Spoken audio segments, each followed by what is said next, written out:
so we can begin. Let's see, 1, 2, 3, 4, 5. I believe we are up to 1, 2, 3, 4, 5, 6. We're up to 6 members. 1, 2, 3, 4, 5, 6. Yes, we have a quorum. Okay, Commissioner Vang will not be joined. She will be joining us tonight, I believe, but she may be leaving early at around 6:30, so she may not join. I don't know if you received the email. I did hear that message, yes. Okay, just wanted to make sure.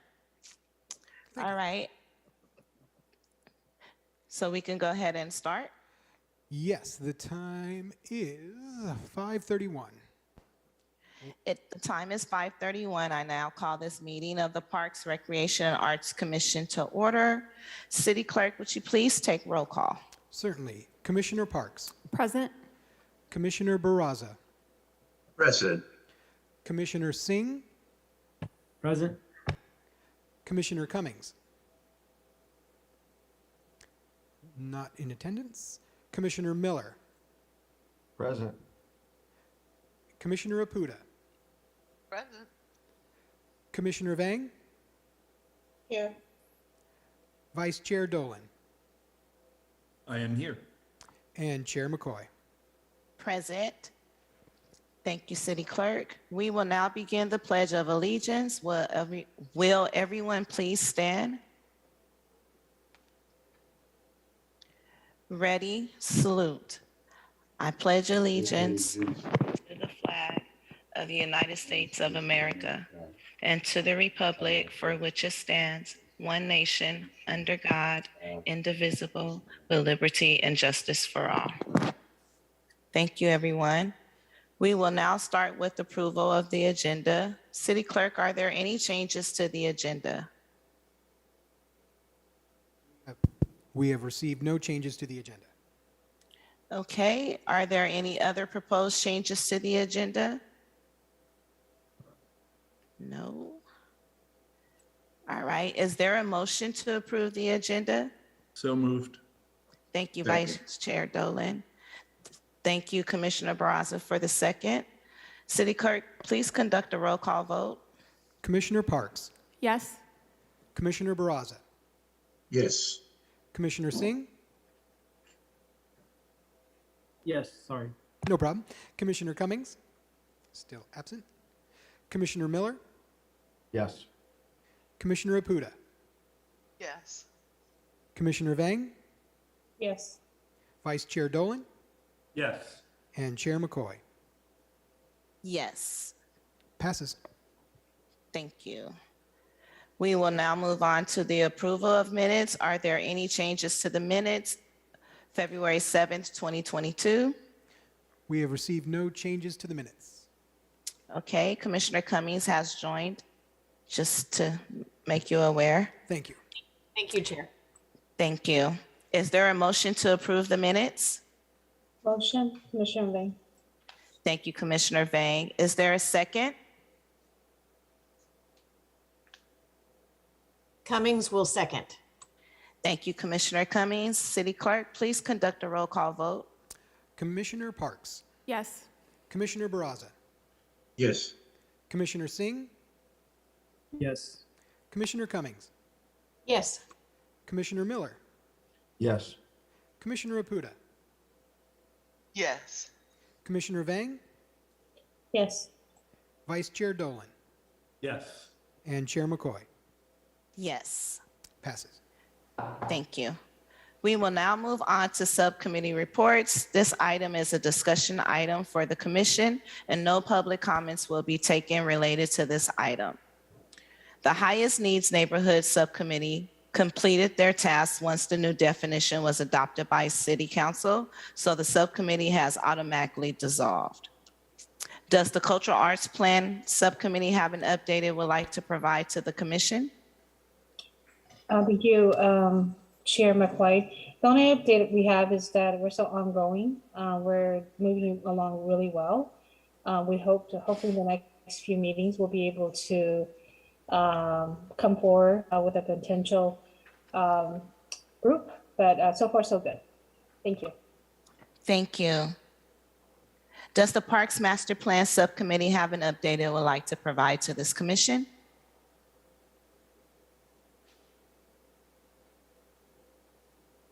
Not at this time, Madam Chair. Thank you, Commissioner Barraza. We will now move on to member reports and comments. As a reminder, this is a time for commission members to report anything they feel important for the public or commission to know, but it's not a time for a discussion. Commissioner Barraza, do you have any comments or reports? I do not, Madam Chair. Thank you. Commissioner Cummings, do you have any comments or reports? No, I do not. Thank you. Thank you. Vice Chair Dolan, do you have any comments or reports?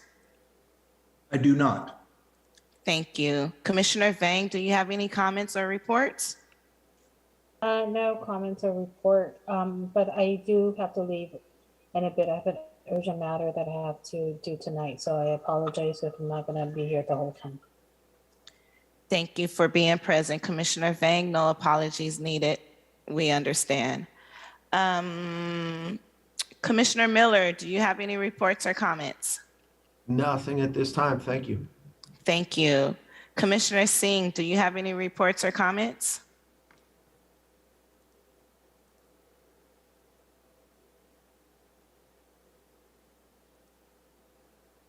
Whoa, that sucks.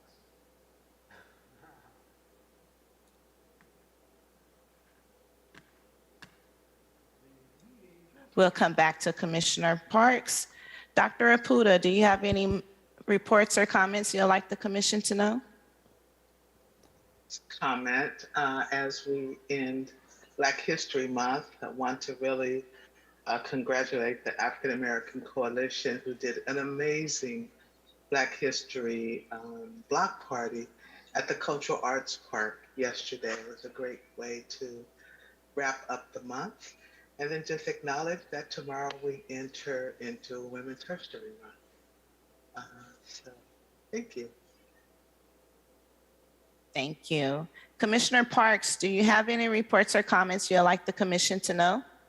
Thank you, Chair McCoy. We lost connectivity here in the chamber, so we didn't hear you for a few moments. I have a quick comment, a special request or a request to make.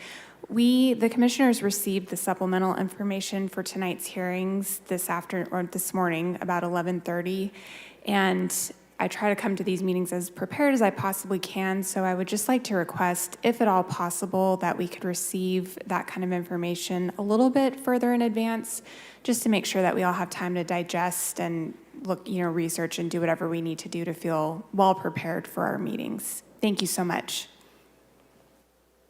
Thank you, Commissioner Parks. We will now move on to City Administration and Park staff reports and comments. Does anyone from the administration have any reports or comments for the commission? We do not, thank you. Thank you. Does anyone from the park staff have any reports or comments for the commission? Aldi Ramirez, Parks Assistant Director. I would just like to comment back to Commissioner Parks. Thank you for bringing that up. And we do try really hard to turn the material around. I know both the Public Works and the Parks Department, I think, finished our presentations by 5:30 on Friday afternoon and routed those to the clerk's office. But understanding, everybody has their time off. We apologize that, they were not sent until Monday. We know there was some pretty content heavy information there, but we do try our hardest to get those out as soon as possible. So we hear you and we will continue to work to be better at that. Thank you, Aldi. We will now move on to unscheduled communication. Would any member of the public like to speak on any issue within the jurisdiction of this commission? You have 3 minutes. And we have one hand up on Zoom. It is Mr. Anthony Molina. You may now unmute yourself and address the commission. Mr. Molina. Good evening, Commissioners. Anthony Molina, past chair of the Bicycle Pedestrian Advisory Committee.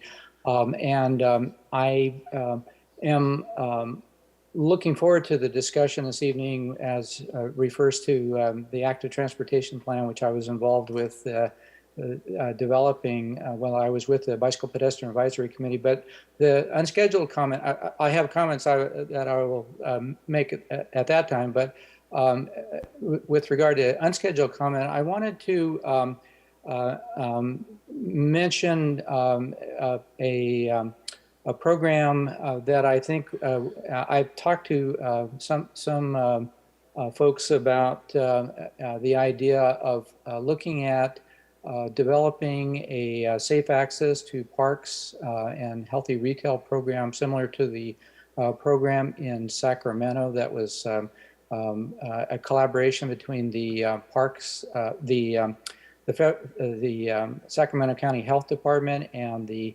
Walk Sacramento program. The beauty of this program is that would actually fulfill the mission of the Measure P Commission in terms of improving access to parks, but with the beauty of not necessarily needing to use Measure P dollars to do that because of the CalFresh Healthy Living Program funds that were used to analyze and come up with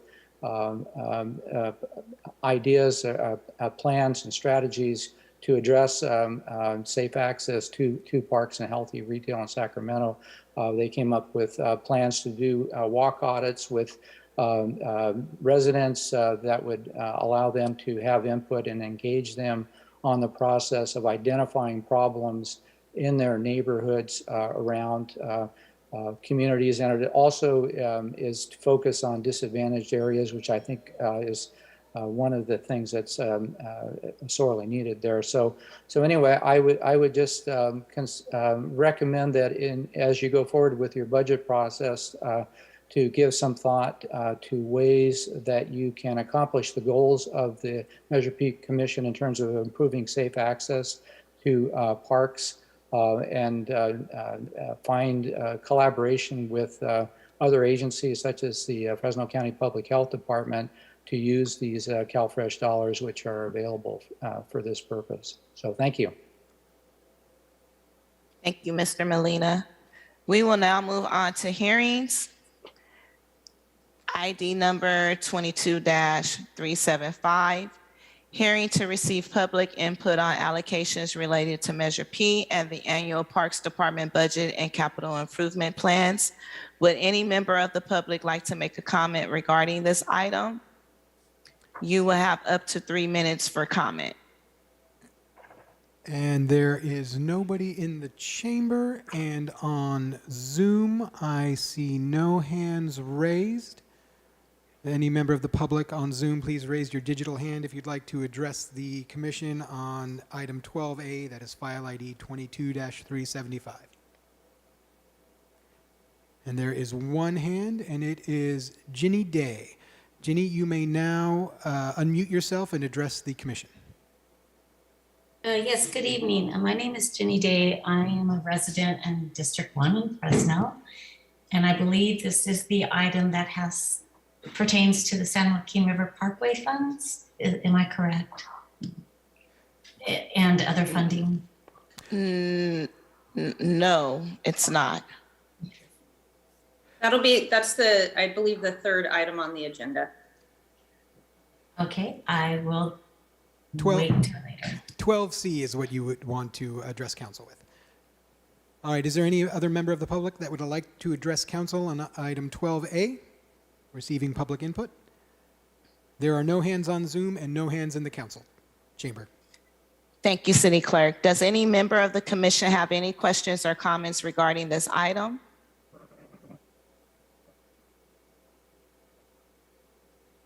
Seeing none. Does Commissioner Parks in the chambers like to make a comment on this item or have any questions? Doesn't look like it. Nope. Okay, thank you. We will now move on to the next item. ID number 22-377, hearing actions pertaining to FY23 budget recommendations. 1, overview of the parks, after-school recreation, and community service programs that would inform the FY23 budget recommendations to City Council. Item number 2, adopt the FY23 Parks Department budget recommendations related to programming for City Council's consideration. Would the Parks Department please begin the presentation? Good evening, commissioners and members of the public. Aldi Ramirez, Parks Assistant Director. I'll be tag teaming this presentation tonight with the Director, Erin Aguirre. I'm going to go ahead and share my screen, and we will, Chair McCoy, if it's okay with you, get through the full presentation, and then we can absolutely take questions and discussion afterwards. That would be fine. Great. So let me get over here. Are you guys seeing that? Yes. Perfect, great. So we're super excited to share with you more about our department here at the City of Fresno, and specifically regarding the after-school recreation and community service programs that we conduct here and provide to the community. So we're going to give you a brief introduction of a few things, and then I'll transition it off to Erin. For some of you, this may feel repetitive. For others, this may be the first time that you are hearing this information, but really we wanted to even get back to the basics and make sure that we cover and communicate what it is that we do day in and day out related to services. So bringing it all the way back to our roots, I wanted to bring attention to the mission statement that the Parks Department follows. And I think this is really important just for you all to know that this is what we really go back to when we're thinking about the programming that we are offering the community members, the families, day in and day out. So I'll just read it for any individual that maybe cannot see the screen. So through our dynamic and dedicated staff, we enhance the quality of life for the community by providing safe, clean, accessible parks and community centers, offering diverse programs and recreational activities, and fostering meaningful community partnerships. So something we strive to do every day. Just wanted to quickly highlight the Parks Master Plan. This is a very important document that we rely back on a lot and took a lot of effort and community input, and is essentially a memorialization of a lot of the community input that we have gathered relating both to capital, but also on the flip side of that related to programming. So a document that we often refer to in a plan when we're thinking about where are we heading next, what are the department's goals for the year, etc. And then, of course, Measure P, I couldn't leave that out because that has totally transitioned the way we are looking forward with programming in the Parks Department. It has given us a substantial budget increase, as you all have seen. And so through this presentation, we'd like to show you, where that money is going and how we're utilizing it. With that, I'm going to hand it over to Aaron, and then he will hand it back at the end. Good evening, Commissioners. Aaron Aguirre, Parks Department Director. I'm glad to be here tonight, and as Aldi mentioned, go over our after-school programs and all the great amenities and services we provide to our community. So wanted to start off with the various park types we have throughout the city. We have pocket parks, and this will range from half acre up to an acre, and these are going to be your small parks. You're not going to see very many sporting fields and assets of that nature. So small kind of tot lot designs and intended really for kind of small neighborhoods and folks kind of in the close vicinity. So that just want to go through the park types. Neighborhood parks, these are your larger parks, 2 to 10 acres. These will be like your radio parks, your Todd Beamer Park, Selma Lane. And those are kind of distinct neighborhood identities, whether you have a splash pad, your recreational activities, you'll start seeing sports fields. You'll see in some cases, skate parks, maybe BMX facilities. So a little more community kind of involvement with all kind of walks of life. You'll have the young attractions as well as the older youth as well as adults. Our community parks, these are the 10 to 40 plus acre parks. These are going to be like your JSK Park there on Clinton and Brawley. This will provide space to members to kind of congregate area-wide, a lot of functions with our outdoor programming. You'll see in these cases camps being offered here, big areas for reservations of picnic pavilions for family reunions, baby showers, birthday parties, you name it. In addition to that, you'll start seeing, again, more soccer fields, like for instance, JSK, I believe we have 3 or 4 fields out there, lights, and these are the parks that are extremely active. and offer a lot more amenities than the previous parks mentioned. So, and then getting into the regionals, we had the 3 regionals, as you guys all know: Woodward Park up north, Roding in the central piece, and then the sports complex down off of Jensen. This is more of like a destination. You're going to get people coming into these parks, not just from the neighborhoods, but your maybe central parts of town, southern parts of town, and even from outside the area. They'll have attractions like at Woodward, we have our BMX facility. That's a regional kind of destination. You'll have races there where you're getting folks from, let's say, Sanger, Parlier, Madera, and so forth. So that's going to draw in more of your larger communities here in Fresno, and then your smaller communities kind of surrounding. Same with Roding with the zoo, Storyland, Playland. Those are the attractions bringing the park users into that facility. We do have tot lots and other amenities to enjoy, but those are going to be more of your big kind of draws, will be those type of amenities there. Special use facilities, open space, and green belts and trails. Our special use parks, as you can see in the photo there, that's at Woodward Park. That's our Shinzen Friendship Garden, referred to as the Japanese garden. That can serve a multiple of audiences. We have folks who are coming in just to walk through the gardens. You can have reservations. It can be a standalone visit, or it can be a destination to have an event. Our open space and natural areas, those are going to be some of our river bottom park areas where you can access other kind of open space and natural areas. And then our green belts and trails, and I believe Scott and his team will touch upon this more this afternoon or this evening, their presentation, but those are throughout green belts. Green belts is a terminology that you guys have probably heard, and in referencing those, green belts tend to kind of look at like a Van Ness or a Huntington. I think that terminology is typically used in the community to kind of describe that. And of course, trails, you have your Sugar Pine Trail, you have your, I'm sure Scott will talk about this, the new trail they broke ground on a few weeks, Midtown Trail. But you've got quite a few trails throughout the town that you'll see in the later slides. Just wanted to go through, this was early on, we presented as a department an operational change, how we provide services, how we provide maintenance. These are the 4 areas of town. We have A, B, C, and D.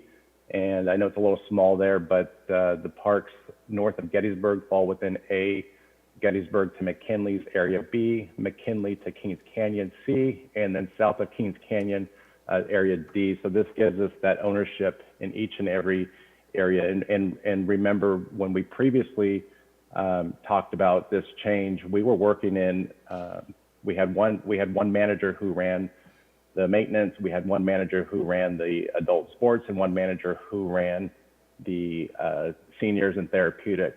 Now all those areas there will manage each and every one of those components I just mentioned, and allow us to truly have the ownership and the accountability in those areas to make sure those services are being provided each and every day. This is just kind of a recap of what centers and parks fall within those areas. And one that I did not mention was not on that map. We do have a regional component.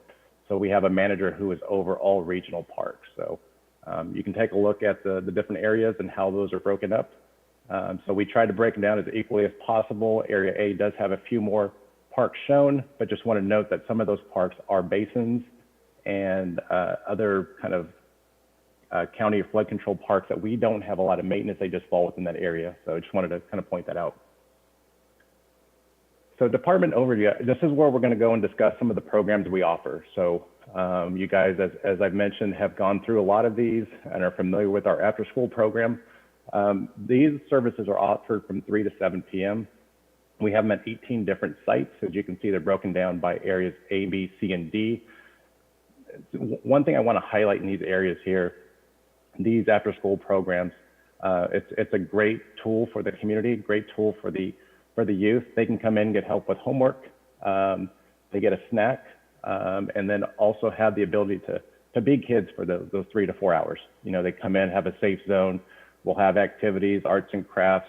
They want to go out and play basketball, soccer, we have those abilities for them. In addition to that, we'll have family nights, we'll have game nights, so a lot of creative activities for the youth to take advantage of. Our senior recreation programs, these start every morning, 9 to 12. We have them at 7 sites. And this is an opportunity to provide a variety of recreational activities, field trips. We have social functions such as dances. We had one just recently, it's called Paint and Pastries, where the participants got a Danish coffee and then had the opportunity to paint a landscape scene that staff put on for them. Well attended, and typically those sell out within a couple of days. So those areas, we have Pinedale up in the north, Area B, Inspiration Lafayette. Area C, we have Ted C. Wills, and then Area D, we have Musqueda, Senior Citizens Village, and Mariella Brown. The Therapeutic Recreation Program, this is again offered mainly at Ted C. Wills, and this is a function that we provide and reach out to our partners. We operate this at Ted C. Wills as well as Inspiration Park, and this again is another popular program that the Parks Department offers, and the participation levels are typically pretty high in this program here. Science, we have a big science center, Highway City, which is off of Shaw, just east of 99. There's a community center back there, and for those of you who have not been out there in a number of years or ever, I recommend taking a stop by and going out there. It's really a creative environment, and what they do is the neighborhood kids as well as elementary school kids from the nearby centers as well as field trips will come out to the Highway City Community Center, and they'll do a lot of these hands-on exhibits. And we have a mobile unit that will actually go to the elementary schools. We can have these mobile units go to weekend events, whatever that may be, and it really teaches them a number of kind of the science, technology, engineering, and math. It keeps them creative, working with their hands. They're not really working on iPads, nothing real electronic. They're really working with their hands and making these kind of activities come to life. So it's something neat to see, and it's definitely a draw that gets the kids excited. So. And then, of course, youth sports. We have a number of activities. We just kicked off this past Saturday what we call biddy basketball. We have different age ranges. One group was 3 to 4, and then we had a group that was 5 to 6. As you can see here, that's typically that age range there. They're learning the early skills of these sports. So it's actually, if you guys have looked at our social media site, you'll see the young children running through and playing, and it's a sight to see. So in addition to basketball, we do have the t-ball, soccer, and then one of the new sports that's picking up popularity is rugby. So it's a flag rugby. It's not your real physical tackle, but again, that's gaining popularity. So a few of the items there in the youth sports. And then, of course, adult sports. These are our older folks that get into more of the competitive, and you'll see we still have flag football, soccer, we have basketball, volleyball, and these are going to be in our gymnasiums, and a lot of our soccer fields are being used at whether it's a sports complex, Einstein, Romaine, you name it. So we've got a variety of sports events that take place in all of our parks. And then action sports, I kind of mentioned this earlier, but these are the what you won't catch me on a bike doing any of these, put it that way. These are more of your kind of X Games type of events. Woodward Park, we have a BMX facility. It's a dirt track. It's one of the largest here in the state, if not the Western U.S. A lot of competitions occur there. We do have practice and training. We have a mountain bike course up at Woodward along the kind of northern edge of the park, and as well as along the western edge. And then Musqueda, we have a big concrete BMX facility. Skate parks, we have Todd Beamer, Lions Park, and then we also have Mariella Brown, Romaine, and these are the skateboard facilities, bikes, and you name it. And this is oftentimes in the summer, we'll have a lot of camps at these locations as well. So These are the kids who are probably visiting the ER room a little more often than you'd want as a parent, but they love that stuff. And then of course our aquatics program, which I know last year quite a few of you attended the tours we gave. Aquatics allows us to extend the pools probably about middle of June, right when school gets out. We open them up. As you can see, we have a seniors program here where they go through and do water aerobics. And then up above, you'll see a picture of us actually giving swim lessons. So low cost. We've been fortunate the last year or so to be able to offer swim lessons at no cost, thanks to a motion and some future or previous donations. So we have these parks. I know last tour we went to Frank H. Ball, Fink, White, and Mosqueda. So a few of you guys got to see that, as well as all of our splash pads. So I just want to highlight that. And our Spark program, this is where the Parks Department actually enters into Fresno Unified School District sites, up to 29 of those locations. So you can see here, we engage with the children, provide some physical activities, and get them moving. And age-appropriate nutrition and literacy classes are there for the kids as well. So that's a nice one to highlight there. And this is our neighborhood safety and community engagement. This is the ONCE program. As you can see here, we target job readiness, training, tutoring, mentoring. We do have a tattoo removal program. There are some steps to take prior to that, but this includes hospital-based violence intervention program. So this is a new program to Parks. This came over about a year and a half ago, previously housed in the police department. So we're working through that now and doing a lot of great things with that program. And then Camp Fresno, this was something that we started back up last year. So this is up in just Dinky Creek up there by Shaver. So what we did last year, we took about 450 youth out from Fresno. We took the youth up to Camp Fresno. We had day and overnight camps. Some of those overnight camps were 2-night camps. Some were just a single night. And then we did have some that went up just for the day. And the target audience were the youth. We tried to keep them under 18 years old. We were looking for leadership camp, jobs training camp. We had some adventure camps, and had them kind of taking hikes and tours of the mountains there. And one thing I want to highlight, a lot of the children who we were able to take up there have never been out of Fresno. So to see their faces light up when they see running a creek or mountains or large boulders was a sight. In addition to the youth piece of that, we do have public cabins that we reserve through our reservation process. And like I mentioned, with COVID, it was shut down. So last year we picked back up, and this year we expect to get even more kids involved, and as well as the public back up to Camp Fresno. And then we have a special events piece. I know Dr. Puda talked about the great event we had this weekend at CAD Park. That was put on by the organization. They went through our special events team. So that special events team will put on any organization, any type of project they have or any type of program they want. They'll go through that process. But internally, our special events team will conduct movies in the park there at Eaton Plaza and other locations. Again, this was pre-pandemic. We're hoping to get back into that model. Festivals, concerts we have throughout the city, cultural events, holiday events, and street fairs. So that's our special events program.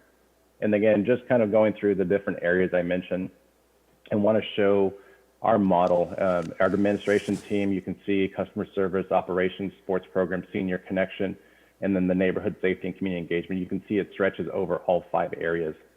And that's a complete model change from years past. So that just had the switch flip this past February 14th, and we're working through that now. And so far, so good. We'll continue to tweak that, but just wanted to kind of show how our services spread over the 5 areas. And then again, just kind of a high level organizational chart, director, the 5 area managers, personnel manager, and our outreach team.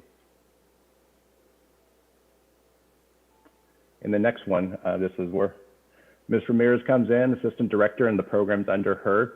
So we have our customer service, our sports, seniors, and therapeutic, the ONCE program, and the other admin functions there you can see on the right.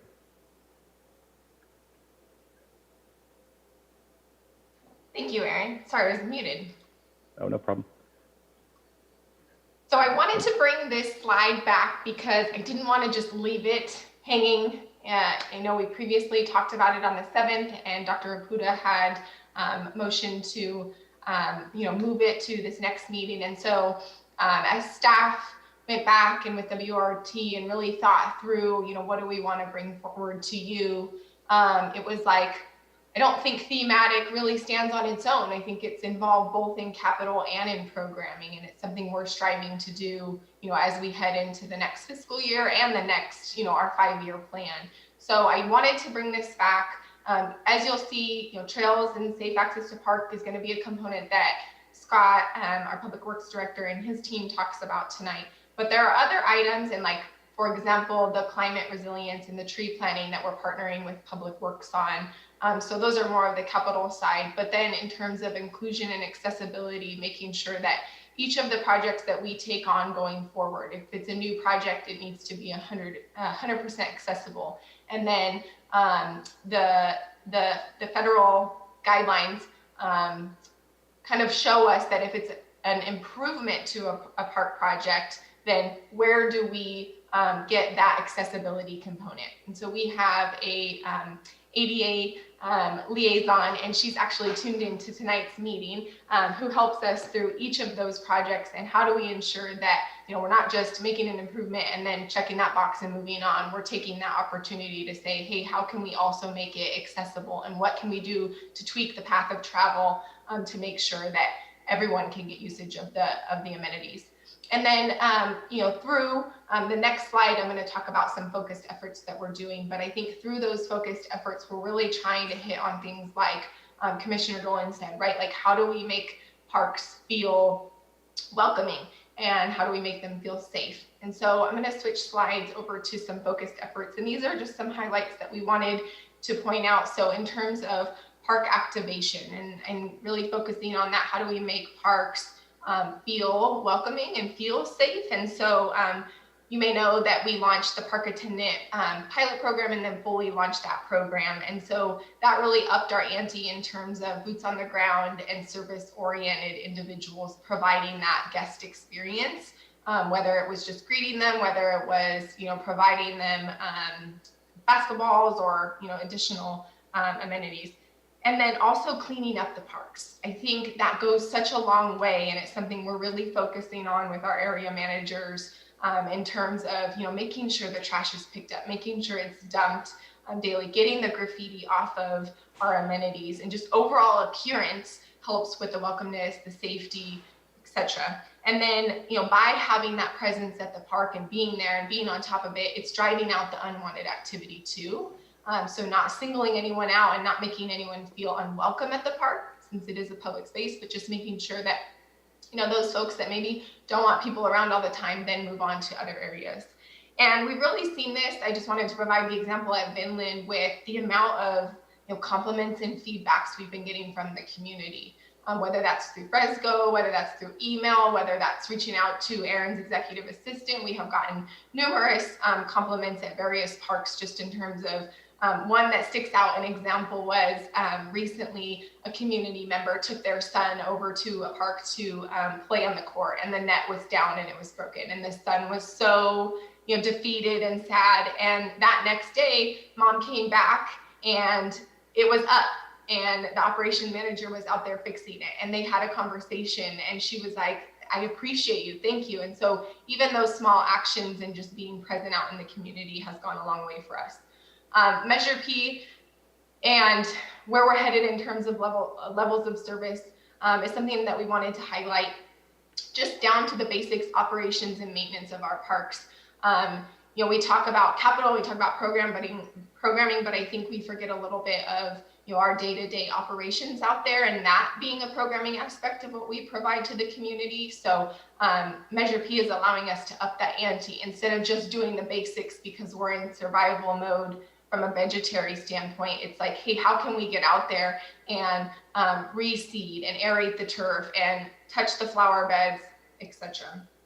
Also, forthcoming in March will be later in March will be a presentation related to the Park Ranger program. So that will be coming forth.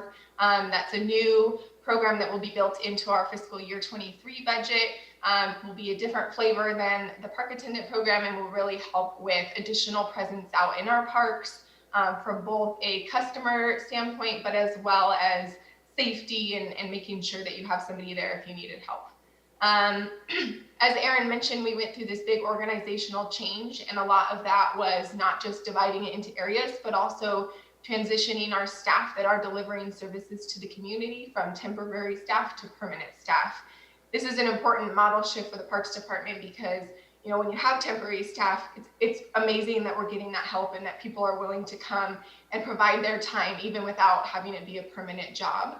But transitioning those to permanent jobs helps not only with the employee morale, but also with those folks that they're delivering services to, right? It reduces the amount of turnover. If you build a relationship with someone that provides programming and they're a permanent employee, then they're likely to be there the next season or the next time that you go and enjoy that service or that program. Also looking at expanding to weekend services. So we do have some things that hit on the weekends already. And like Aaron mentioned, Big B basketball this weekend at Ted C. Wills, but additionally looking at how can we expand on the weekends, whether it's after school, not after school, but seniors or just youth sports, etc. And then tree plantings. I know big partnership between Public Works and Parks Department and Mark Standrift and his team, who's also here to talk to you tonight. But another way to, you know, beautify our parks, help with the climate, etc. And like I mentioned, just overall community engagement, right? Being out there. I know Aaron and myself have made a big effort to go out to the parks and try and hit some every week so that we're meeting staff, but also so that, you know, we're meeting the guests that are coming to our parks as well. We've talked a little bit about standardization in the past, whether that's trash cans or benches. So that's another aspect in terms of welcoming, consistency, whether you live in the north or the south, just making sure that we have features and amenities that work and that look nice, and, you know, trash cans that don't just get picked apart and, you know, flooded when it rains, whatever it may be. And then lastly, just wanted to touch on Love a Park program. I don't know that everyone knows about this program, but Mark Standrift will talk about it tonight. But an awesome way to get the community engaged and cleaning up our parks with additional time, people that are willing to donate their time. So tonight, what we brought forward to you was a presentation related to the programming that the Parks Department is doing and is planning to do, and including the expansion of services.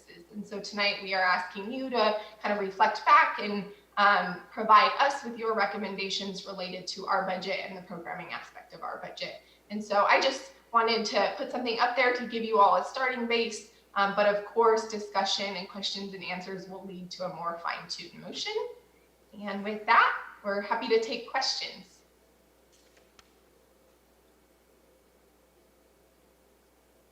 Thank you for the presentation, Aldi and Aaron. I do see Commissioner Barraza has his hand up, so I will go ahead and let him have the floor. Thank you, Madam Chair. Towards the end, you were discussing projects that involve community engagement. You have beautification, you have tree planting. What is the partnership of the Department of Parks in engaging community organizations to help plant trees? Or I know that a lot of organizations have been involved in cleanup efforts, but we're ready to plant trees. And I hope that, well, anyway, I just want you to answer that question. What is the protocol? What is the way that community organizations that want to be engaged in bringing volunteers, in helping plant trees? How do we make that happen? Commissioner Barraza, I can answer that. Oftentimes, those community-based groups will come to either myself or to Director Standrift asking, hey, how do we get involved? My park is in need of tree planting or some beautification efforts. And Mark will typically get in contact with myself or Director Mosier, and we start kind of getting the wheels kind of rolling. Where can we plant trees and go down that path? So typically that conversation will start with either the Parks Department or as I mentioned with Director Standriff or Director Mosier, them being contacted by one of those groups. And Commissioner Barraza, this is Mark Standriff, Director of Beautify Fresno. I'm going to be talking about projects like that later on in my presentation, but just to let you know, the biggest concern for us always, and I know that Director Mosier will agree with me totally, is that irrigation is always the major issue that before we even consider to have any kind of project set up. So as I say on a regular basis, water starts the party. So if we can plant trees in a location where we know that there's going to be ongoing irrigation, it makes it easier for us to be able to reach out not only to organizations like yours and some of the others that are included here on the commission, but also to people around the city that are reaching out to us on a regular basis because they would like to see more trees planted. They would like to see more beautification efforts going on because that's something that just kind of lifts everybody's spirits and makes us all feel better. But I can talk a little bit more about that later on in my presentation.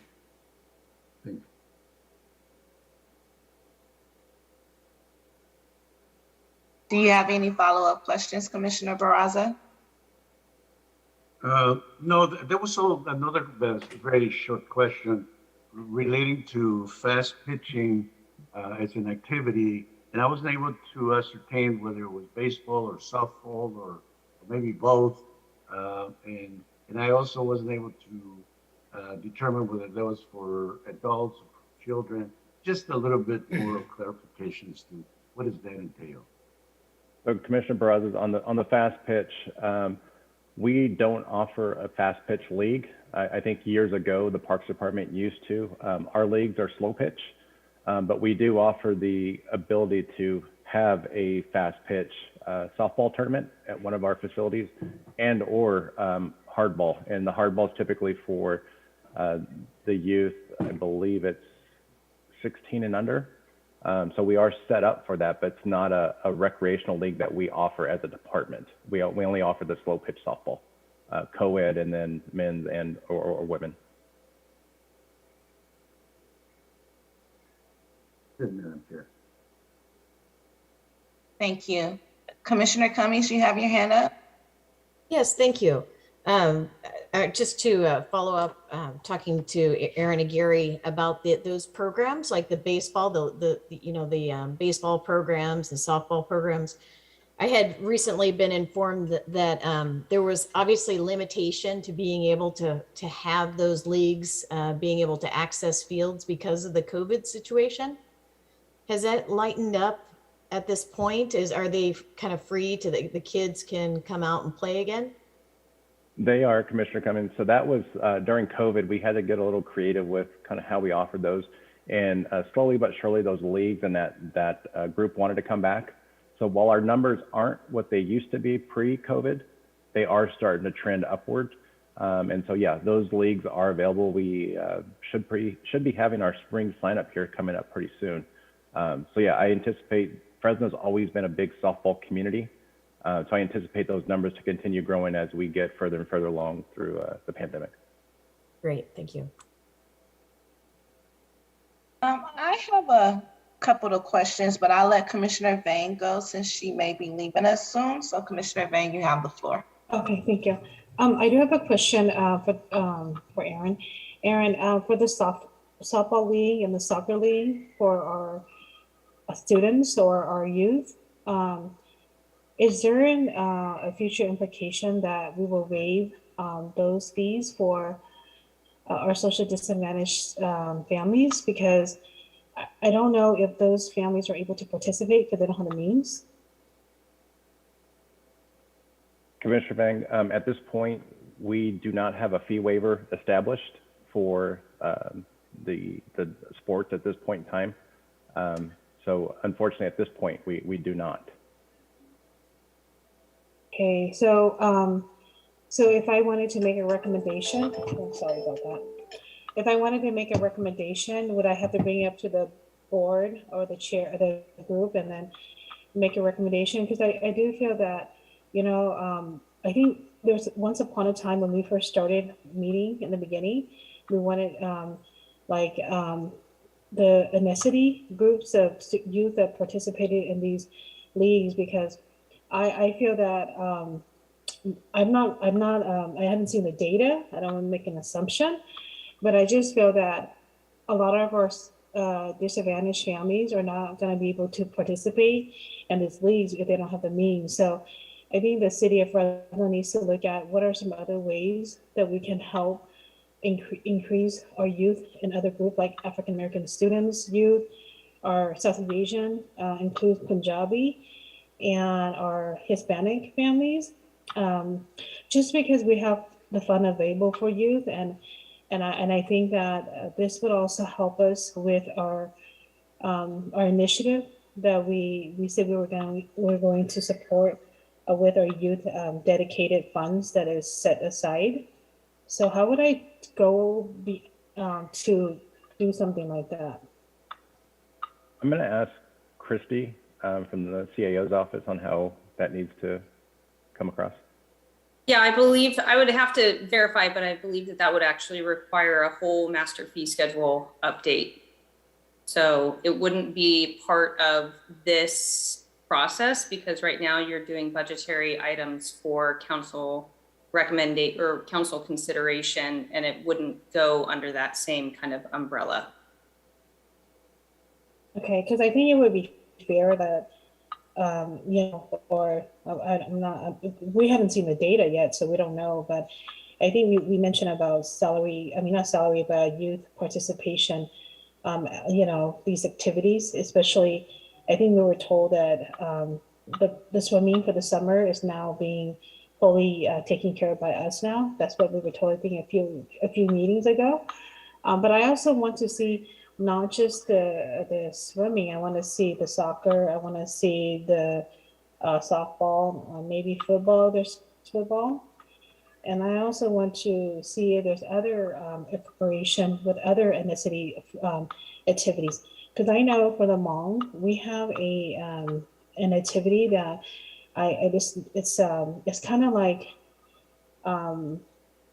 volleyball, but you actually kick with your feet. And so I'm sure other groups also have those kind of activity. And I think that with our culture and diversity, plan, right, I see that's coming, but I also think that we should also encourage other ethnicities youth sport to be part of our diverse community, because I think, with the new logo, One Fresno, that our mayor has, I just see him supporting this kind of initiative. And I also see the city council, because there's a lot that I think other group or community, which is diverse, that could contribute. And I hope that we look into those too for future phases, because those are important to me, because sometimes we don't talk about it, or we don't provide an open-minded. So sometimes groups doesn't feel like they can come to us and say, hey, let's do this. The name is Kakato, which is in Hmong. So it's like, if we would encourage them that there's a sport activity happening the same way we have the softball and the soccer, I think that would also showcase that we're, increasing our diversity to be a part of our community. And so I don't know who the right person is, Aaron. Is it you, or is it, I don't know who, but I think we need to look into that too, because I know that you've been doing a great job, by the way. You and LD have been such a great job. I mean, a lot of good information, but I would appreciate if we invest in other sports activity that's not just so focused on the league that we always see, the day-to-day that we see. I want us to encourage all other youth that we're open-minded for new opportunity for Fresno, that it could prosper for a long time.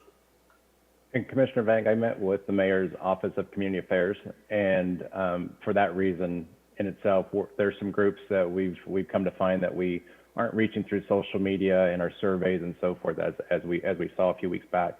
So that group has 4 employees, and they go out, and so we're doing that exactly what you mentioned, going out, trying to what is it you want to see in that same survey that you guys have all seen? What is it you want to see in your parks? What are we missing?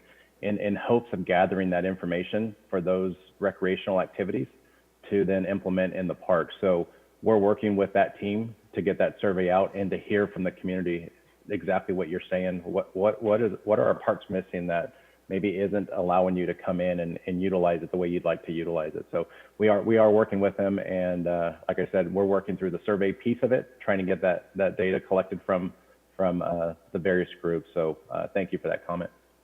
You're welcome. And when you're looking at survey, I hope you guys are intentional with survey, because survey can go really good or really bad. You know, survey could really just, sometimes we collect survey and we don't really do nothing with survey, right?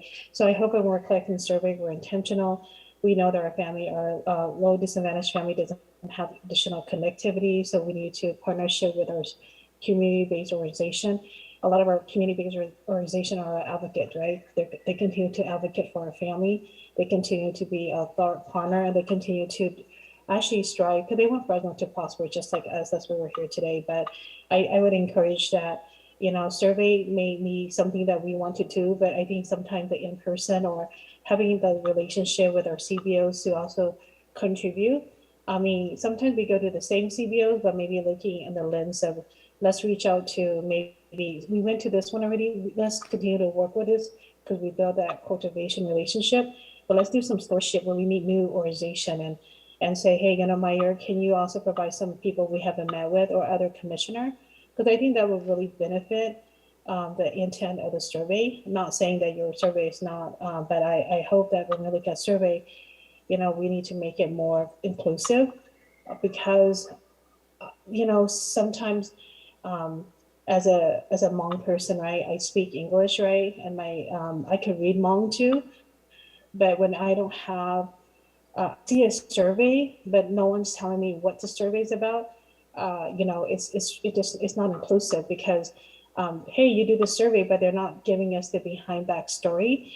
It really hinder our families from participating in these surveys. So Erin, again, thank you, but I hope you guys think of those things, and I hope we're going to be able to bring more recommendation to support our youth, families and students, because I think it's important that our students, all races, should be able to participate at sports after school, because, you know, if we're trying to cut down crimes, we're trying to not let our kids be a part of game, we need to make sure it's inclusive. They're going to be able to join these. And I know that we talk about like the mean of salary, maybe like some people have to pay, some people don't, but if we want to really to cut down crimes and think about opportunity for our youth, we really need to think about what can we do here as a leader for our organization, which is the city of Fresno. What are we leading to help those crime rate to go down? Because that's going to help our students be more proactive during after school program that they can now join, and it's free. So that's just my thought. Thank you, Commissioner Vang. I have a couple of questions. Erin, can you tell me currently how many pocket parks we have in Fresno? If you give me a few minutes, I can pull up our GIS data. Okay, the reason why I'm asking is I'm showing my concern for pocket parks. When I was a community organizer, I would canvass West Fresno. And one weekend I happened to see a family who had 2 bounce houses right there at Pride Park. And that's such a busy street. And it was just really disheartening and scary to see those 2 bounce houses, because there was not a park where they can have a birthday party for their kid. So they had to have it there. And to see the cars coming through there speeding, and I could just imagine what would happen if there was a car accident. So my concern about pocket parks is that, like, where are they going to be placed at? How many do we currently have in the city? Because putting up pocket parks, it's not going to close the disparity between North and South. And that's my concern about pocket parks. And Chair McCoy, the special events line item, or the presentation slide we had there, those bounce houses and things of that nature, those are required to go through the special events process and would have been caught and not allowed in that type of event. So that's something that should have never been up in the first place. I understand, but at that time, Pride Park was listed as a city park, and I don't think residents fully understand that there's a process that they have to go through to actually be able to have bounce houses at a park. I think when residents see a park, they decide to plan out their whole birthday party there. So that may include bounce houses, a picture booth or whatever, not understanding the process. But just to see that they're on that corner during that time and to see several other birthday parties happening there before that land was taken back by the city and sold, it just raises a concern about pocket parks being around the city, especially how it's really quick, it's really cheap to fix them. And I could just see our city being saturated with pocket parks, and our disparity is not going to close. We're still currently ranked number 97 through the Trust Public Land out of the largest 100 cities in the United States that have adequate park space for our per 1,000 residents. So I'm just expressing my concern about pocket parks and wanting to know how many do we currently have in the city. We have 21. I just looked at our inventory. Thank you. Is it possible that the 21 pocket parks that we do have can be sent to the commission? Because I would like to request that information. And if I'm requesting information, I would like my fellow commissioners to have that information as well. Yeah, we can get you that. Thank you. And my other question is about Camp Fresno. I may have missed it, but is there a fee for kids to attend that camp? So Chair McCoy, last year we were able to take kids up at no cost. Correct. And like I mentioned, we had a little about 450 kids that we were able to take up to either a day camp, single night camp, or the 2-night camp, free of charge. So out of the 150, I have a follow-up question, excuse me. Out of the 150 kids that were taken up to Camp Fresno, how many of those children were from South Fresno? Do we have that breakdown? 450 kids. Okay, out of the 450 kids that attended Camp Fresno, how many kids participated from South Fresno?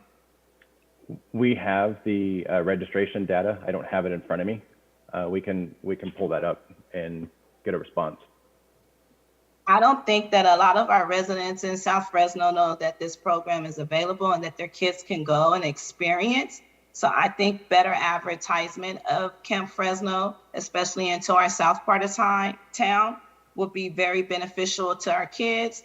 It would give them something to do. It would give them a chance to get out of their environment into a new environment. And they can also learn skills and just be able to be around other kids and be able to have shared experiences. I do think this is a good program. I would just like to see it offered more and more advertisement, especially in South Fresno, to those kids there. It give them something to channel their energy into. And Chair McCoy, I agree with you 100%. And as mentioned, I think a few weeks back, we've hired an outreach specialist. So those of you familiar with our Facebook and Instagram accounts, you probably notice a lot of activity. You'll start seeing Camp Fresno being advertised. And in addition to that, with the mayor's Office of Community Affairs, we've started pitching Camp Fresno to them as well to get the word out. As mentioned last year, we started up Camp Fresno after it's been kind of vacant for 2 years because of COVID. So unfortunately, we started it up and didn't have a lot of marketing material ready early enough. This year, we're already planning to get that out here in the next coming weeks. And I will also suggest that you use our community centers, especially in South Fresno. That's where a lot of the kids and parents go. Using our Boys and Girls Clubs as well, instead of just relying on social media and spreading the word, but actually having some visuals for people to see and maybe having some media ads when it's time for registration, just to get these kids involved.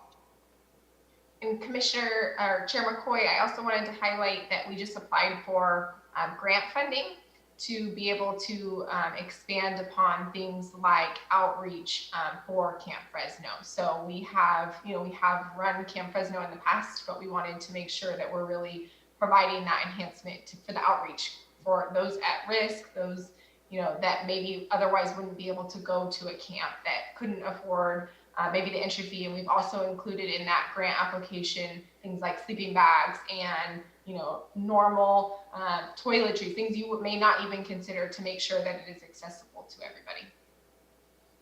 I appreciate the city filing for a grant, but in the meantime, we need to be able to utilize our community centers and our Boys and Girls Clubs and even our CBOs that work with youth to be able to spread this word, especially into our south part of town. Because like I said, a lot of our residents and a lot of our networks that we work with do not know that this exists. And this will give our kids something to do and just to get them away from their environment. Exactly, Chair McCoy. In addition to everything you just mentioned, we're also working with the schools as well to make sure we get the notification out for those who may not be able to access social media. So getting flyers and so forth to the schools is another method that we are going to use this year. I appreciate that. Those were all the questions that I have right now. I see Commissioner Singh has his hand up, so I'm going to pass it on to him. Yeah. First of all, I just wanted to applaud Commissioner Vang for bringing up the issue that our parks, amenities, and services are not reflective of the communities around them. Personally, I know members of the Punjabi community that have been trying to get things like cricket fields or hockey fields in Fresno for the longest time because as Commissioner Vang was saying, there are certain sports that different communities play more or different amenities that different communities need more than others, but most of our amenities, most of our services are tailored around the same things, whether it's baseball or soccer or basketball, which are amazing, which are fun and very inclusive too. But and it's not to say that Punjabis and Hmong children don't play those, but it's also being culturally aware that these sports are meaningful to them, and we shouldn't be diminishing them. We should actually be encouraging them and welcoming more children to play these sports and stuff. But and I also wanted to bring up another point, same as Chair McCoy, who made a great point about the demographics of the children who would attend Camp Fresno. I too would love to know the demographics because I am positive that the majority of the Punjabi community and maybe even the Hmong community does not know something like this even exists, whether it's due to a language accessibility issue to parents whose first language isn't English, or because it just might not be welcoming enough because the camp counselors themselves aren't reflective of the children that are attending, right? So I'm not sure what our demographics look like right now for the children who do attend, but I would love to also see who with the demographics of the counselors that are there that are leading the camp to make sure that that the children there feel like someone is there that knows where they are coming from too. And that is all. Thank you.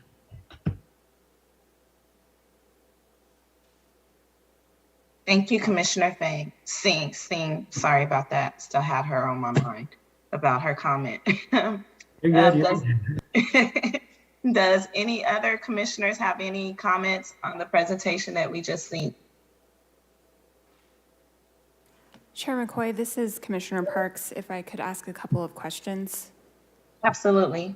So as I'm looking at this listing of the focused efforts, first let me back up and thank both Aldi and Aaron for your presentation. And it's very exciting to see all of the programs and work that's happening in the Parks Department. In reflecting on that and looking at this focused effort bullet point list, I'm a little bit confused about what specific recommendation we need to be making tonight as related to actual budget numbers. So my first question is, in looking at this list, it seems like there is some programming funding here, but maybe also some funding from the maintenance pots from Measure P. Can you, Aaron or Aldi, talk a little bit about how does the general fund allocation fit into this in the parks budget and the Measure P buckets, like the overlay,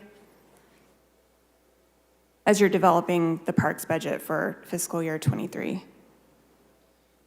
Yeah, so we're in the middle of that exercise right now. And I think last year was kind of shoved down our throat in terms of how fast it happened. And so this year we're trying to be a lot more mindful of, making sure we maintain our general fund contribution, but then B, a lot of what we're doing is expansion, right? So we hired so many people to be able to provide our services. And so a lot of, just an example, right? A lot of their salaries and that personnel is coming out of Measure P as well. And so it's really this game of Tetris in terms of saying what fits in each bucket. And then when you look at the buckets, there are sub-guidelines within each bucket, right? About like bucket 1, for example, has a portion of that has to go to maintenance, right? And so, and then you layer on the highest needs requirement of 50%. So it's really a game of Tetris and going back to the board and saying, okay, we heard what the commission said in terms of recommendations related to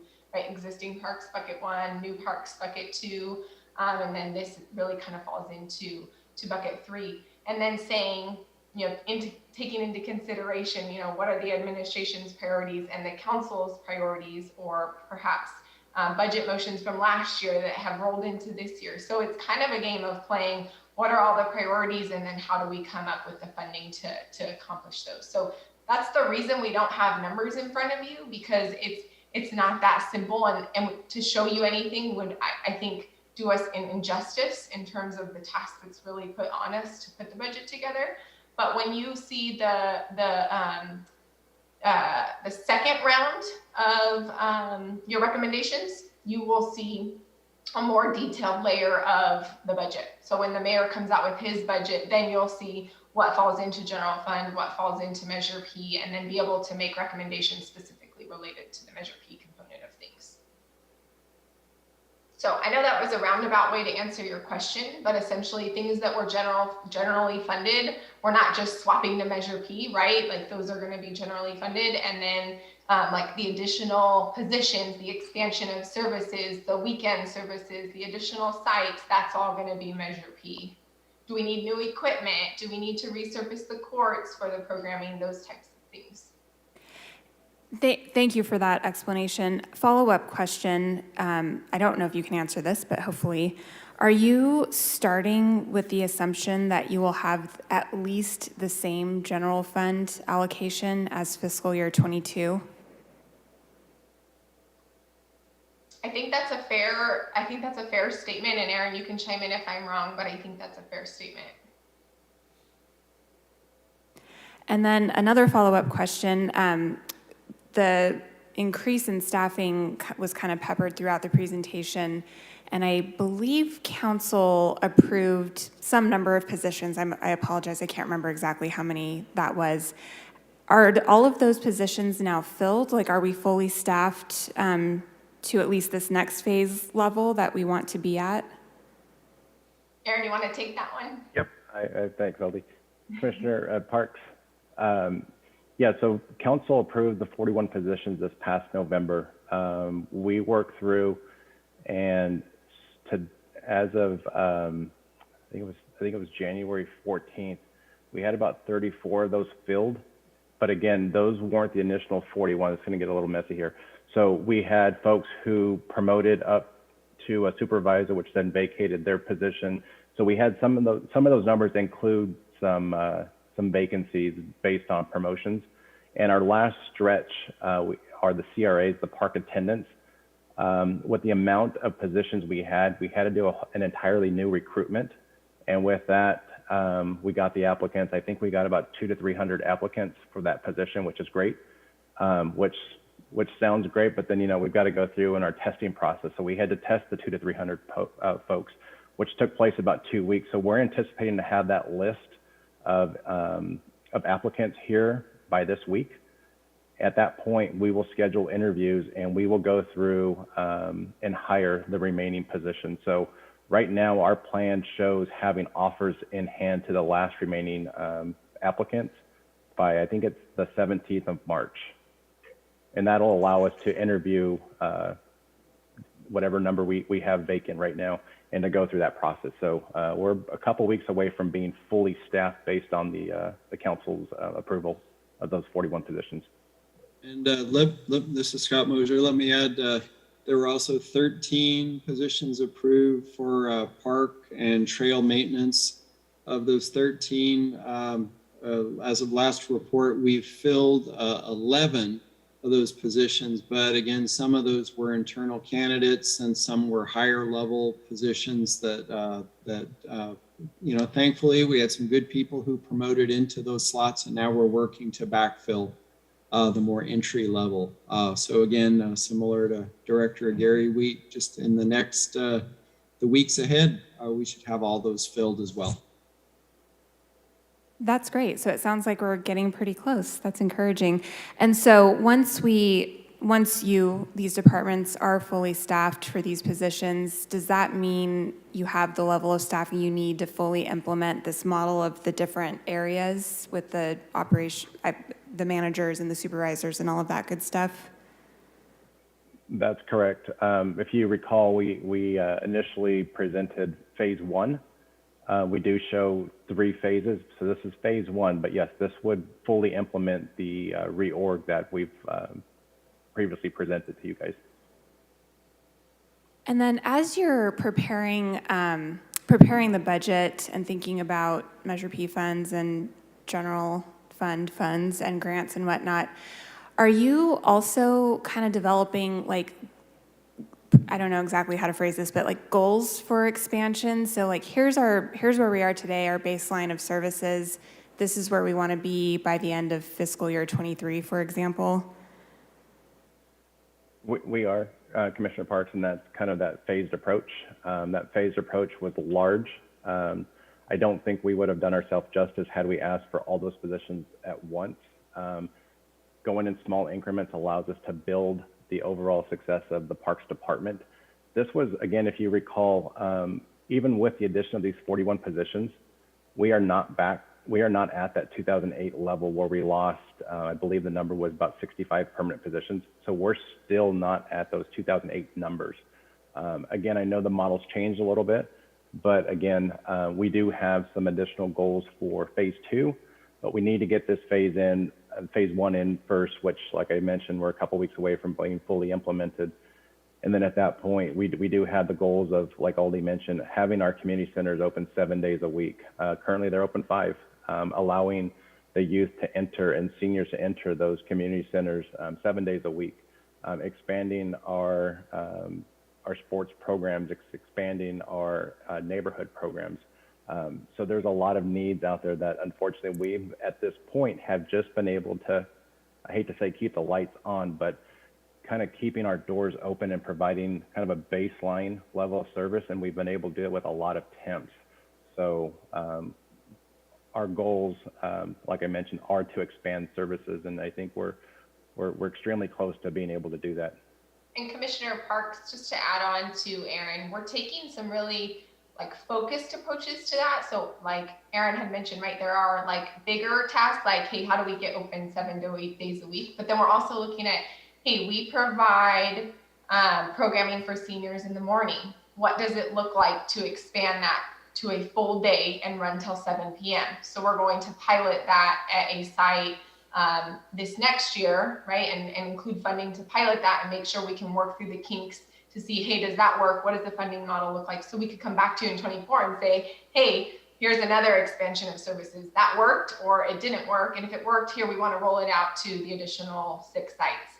We're doing a similar thing with after school, right? We have been partners with the housing division at the city of Fresno and received CDBG funds, right, for some of our after school programming. And we've taken a step back and said, how can we take the next step with after school programming from just being a passive after school drop-in to can we have organized, structured programming so that it will still be free, there'll be no fee, but get kids excited to sign up for something and their parents excited that you're in a thing and you're going to see it all the way through. So kind of taking some focused approaches to how do we expand that and trying it and piloting it and then being able to replicate it.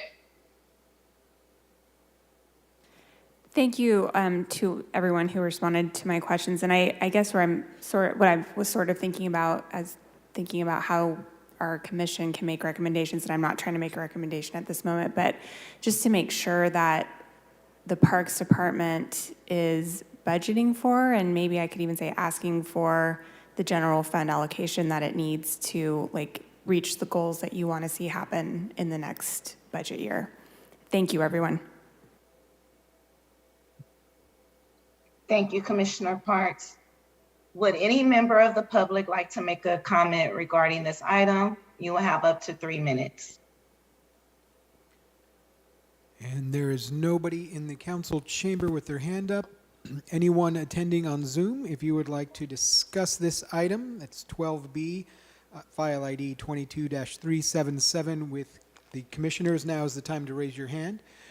Sharon Weaver has her hand up, and you may now unmute yourself, Sharon, and council is ready to hear you.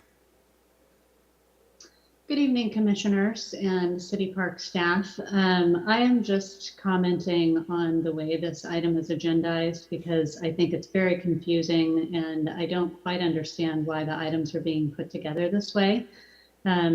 The Parks Commission really cannot make budget recommendations unless they have numbers. And so when there's an item that says adopt the fiscal year 23 Parks Department budget recommendations, that just seems like a misnomer. You haven't given any budget recommendations. This is more of a presentation about priorities, which is great.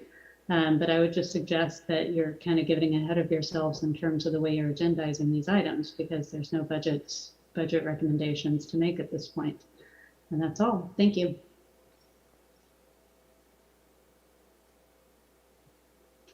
Thank you, Ms. Weaver. Do we have any other members of the public wanting to make a comment in regards to this item? And there are no more hands on Zoom and no hands in the council chamber. All right. Do I have a motion from a member of the commission regarding adoption of the fiscal year 2023 Parks Department budget recommendations related to programming for City Council's consideration?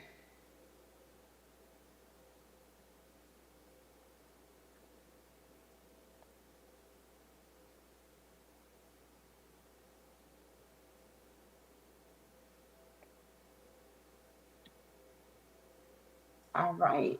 I was going to say, without a motion, then there's nothing to vote on. Okay, so we just move on to the next item? Yes.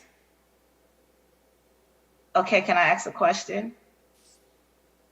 So if we don't come with the recommendation right now, what will happen? We will have to wait for it to come back around the second time once the budget is released? Well, these recommendations are really to get in front of City Council as what you're hearing from the public and what they would like.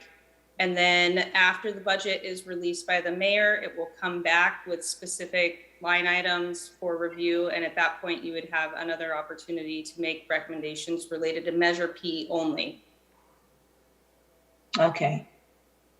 I just wanted to clarify it so we can understand.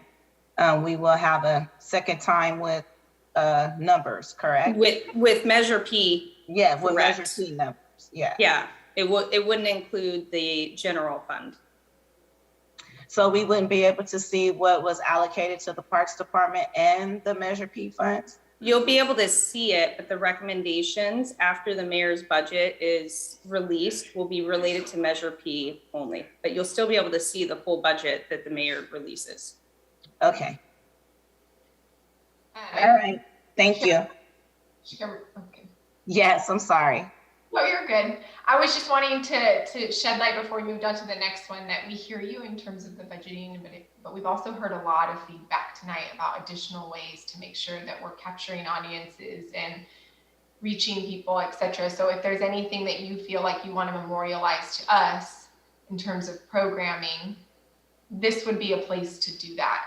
And so I just wanted to open that up because I know we're moving fast and I don't want you all to lose that opportunity before we head into building the budget. Thank you. Chair McCoy, this is Commissioner Parks. Could I ask a follow-up question to what Aldi just said? Absolutely. Aldi and Aaron, my question is, how are you going to incorporate the information that the commission has received from the public? So we've had this standing item on our agenda for the last couple of months, and we've had several different organizations come in and make presentations, a few of them specifically for program funding. And I'm just curious, like, how is that going to be incorporated into the budgeting process? In terms of specifically the people that came and spoke during like public comment? Yeah. So that's a good question. And I think Christy, chime in here if I'm off, but I think the point too is really for you all to take in that community input and then reflect it in the motions that you're giving us. So this year, right, we've tried to keep track of at least the ones that initially submitted that interest form. And I know that was launched before I came to Measure P. So we're in the midst of moving forward with, transitioning the model. But we do have a record of that. We have a record of each video that's recorded also, so we can go back. So right now we're kind of in the mush, like brainstorming, throwing everything into our budget and then going through prioritization with the administration. But we're really also relying on you all to bring those recommendations to us based on what the community is telling you in the public setting, what they're telling you in your communities, and then giving that to us in the form of a motion so then we can utilize it, but also tell council, hey, this is what the commission is saying they're hearing from their community members that they represent. Would it be possible, give me just a moment to formulate this question. I'm particularly concerned about the commission losing out on the opportunity to appropriately reflect community input, particularly with the parks budget and not just Measure P dollars. And so I'm wondering if there's any way to make a recommendation that like a draft plan come back to the commission for final recommendations to go to council before the mayor's budget comes out.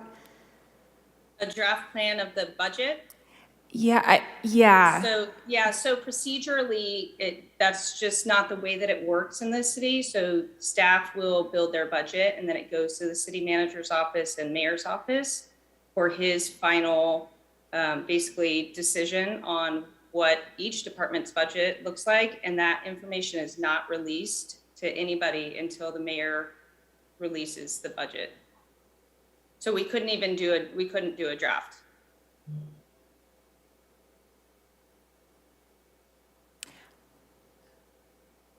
Are there any other, I apologize for not knowing this, other commissions like this commission that are making recommendations in the budgeting process?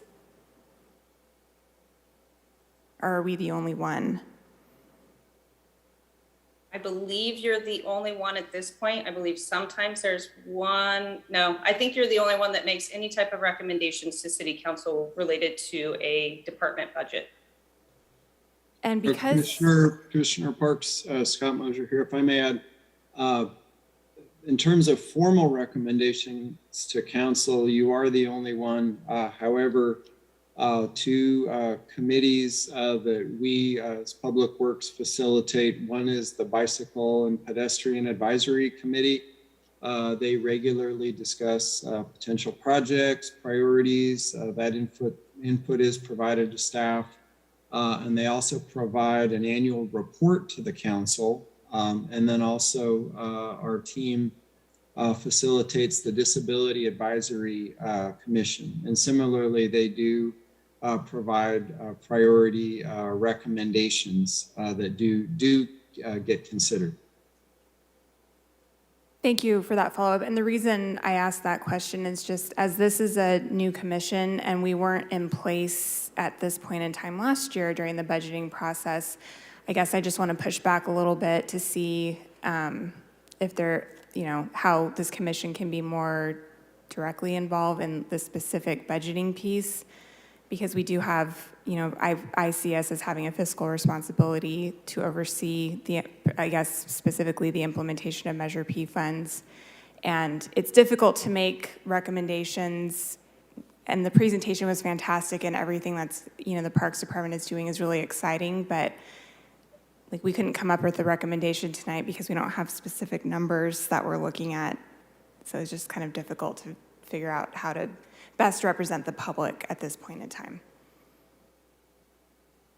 And I don't know if any of my fellow commissioners feel the same or have any other comments along those lines, if this is our last chance for this piece of the budget.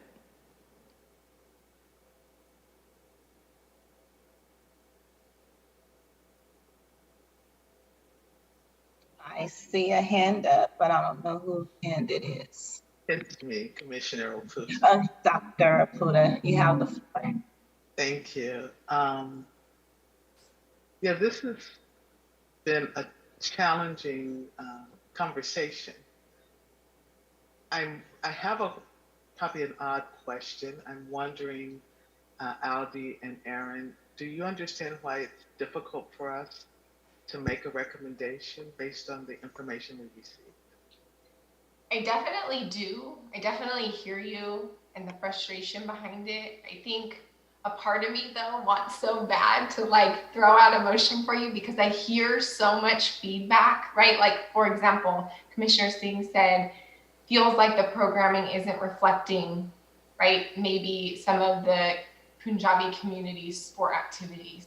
A motion could be that the Parks Department consider funding, you know, a pilot of whatever sport it may be, or, you know, whatever that may be. That's just an example. And I feel like you all have so much to say and very vocal opinions about parks. And although there's not a dollar sign to assign to it, and I think here's the reason. When it comes specifically to programming, if you were to say, hey, we want to do this sport or this activity, to be able to implement that might look like 5 ways to Sunday, right? It might look like additional staff, which have to be approved through council and requested through the administration. Maybe we could say, hey, the way our organization works, we could have this person oversee 2 things. Like it's a lot of behind the scenes brainstorming to see how can we make it work. So we've taken it upon ourselves to say, hey, what are ways we can expand? And so the example I gave was, you know, the seniors, doing that all the way until 7 p.m. and offering, you know, lunch in there because they're getting the meals at home right now. So how do we get back to congregate but not jeopardize the ability for them to get meals at home? After school, having that be more structured versus just drop in, because we feel like the feedback we're getting from the community is that, hey, we want to sign our kids up for something. After school drop in is they just go to the park, right? And it's not the same type of experience. They want to like be there and get their paintbrush, whatever it may be. So the way, unfortunately, that we're being guided through the ordinance is that this is the way. And so we're trying to meet you halfway and provide you the most like content and meaningful and authentic presentation that we can, in hopes that you hear us and you then tell us, hey, okay, that's great. We heard all of those programmings, but we heard a lot of feedback on Camp Fresno. So is there additional things you want us to consider there? Like what else can we do to help better serve the community members that you represent? Thank you. Thank you, Aldi. That's helpful. And the second question I have is, I'm like Commissioner Parks trying to formulate the question. The second question I have is, when you come back after, as I've heard Christy say, the budget goes to the mayor, are the funds specifically allocated at that time, or are they broadly allocated? So for example, if we're funding capital projects, they will specifically call out the project that we're funding. If they are funding a program, it may be more generic from a high level in terms of after school programming. It would be really drilled into, and that's what we do on Parkside, not necessarily like the mayor, but Parkside is say, okay, if there's 300,000 for after school, then 7 sites, this many personnel go to each site. That's something that we do on the back end. And at that time, is it possible for the commission then to be more specific in some of its recommendations to you all? You could, but I just want to be very authentic. Okay, I hear a but. I hear a but, right? I want to be authentic with you, that it's going to be the same sense of you make a recommendation and we'll tell council. The ability to make change is harder down the pipeline because so many eyes have seen it and lots of opinions have been made. So this is the opportunity where we're still in the baby phase of building the budget, and we want to know what matters to you. What is it that you're hearing and seeing in your communities that you want us to consider doing or implementing or whatever that may be? Thank you. Your responses have been extremely helpful. Thank you. Commissioner Barraza. Yes, Madam Chair. One concern I have is that I see that are still other missing pieces that are, I believe, are necessary in order for this commission to make recommendations. For example, I read on the paper that recently the City Council appropriated funds from federal funds. I believe the name of that is ARP. And I would hope that that information is shared this commission so that we have the complete picture, even though our role relates to the recommendations for the allocation of major funds, we do want to have the full picture. The other part that Commissioner Parks brought up was the allocation of general fund monies.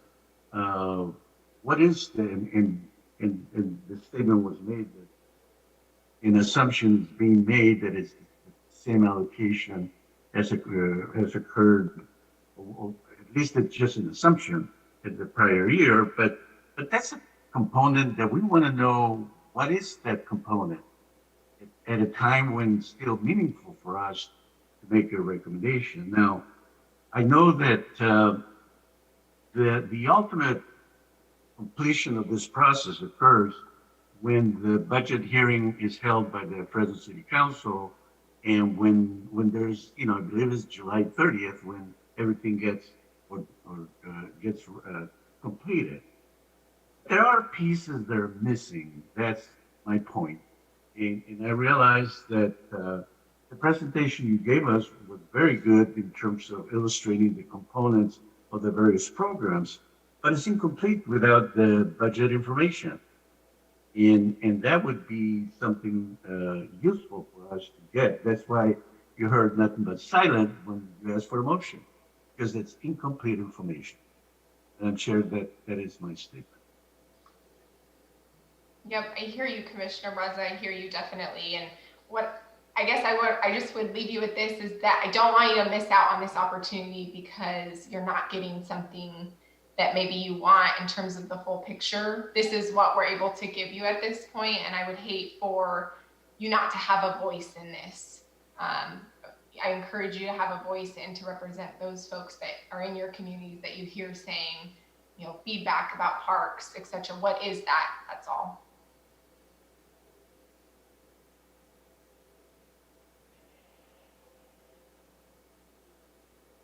All right, so do any of the commissioners have any motions they would like to make in regards to the FY 2023 Parks Department budget recommendation to City Council?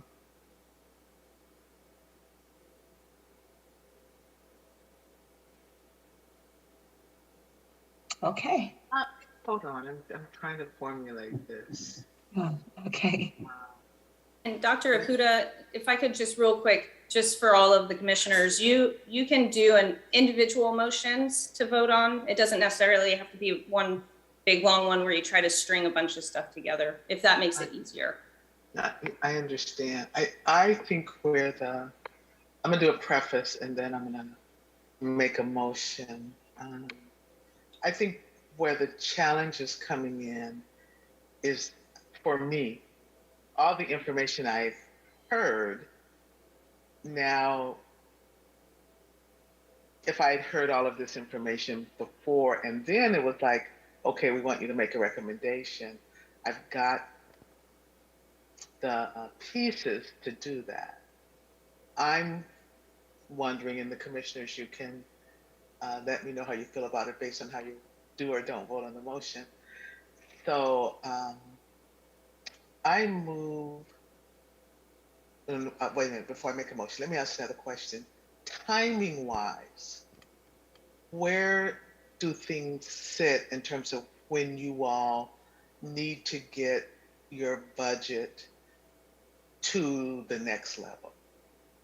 So our general fund component is March 4th and our other funding sources are March 11th. So we are knee deep, late nights, early mornings, you name it, staff's doing it to get it done. So, and that's, you're gonna hear that same sentiment across public works. Everybody's going through it right now. So we come to you at this time because we want to be able to incorporate your feedback as we're doing it.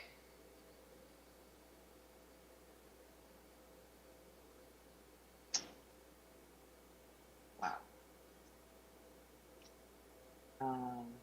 I'm sorry, I'm really at a loss. I thought I had a recommendation, but I don't at this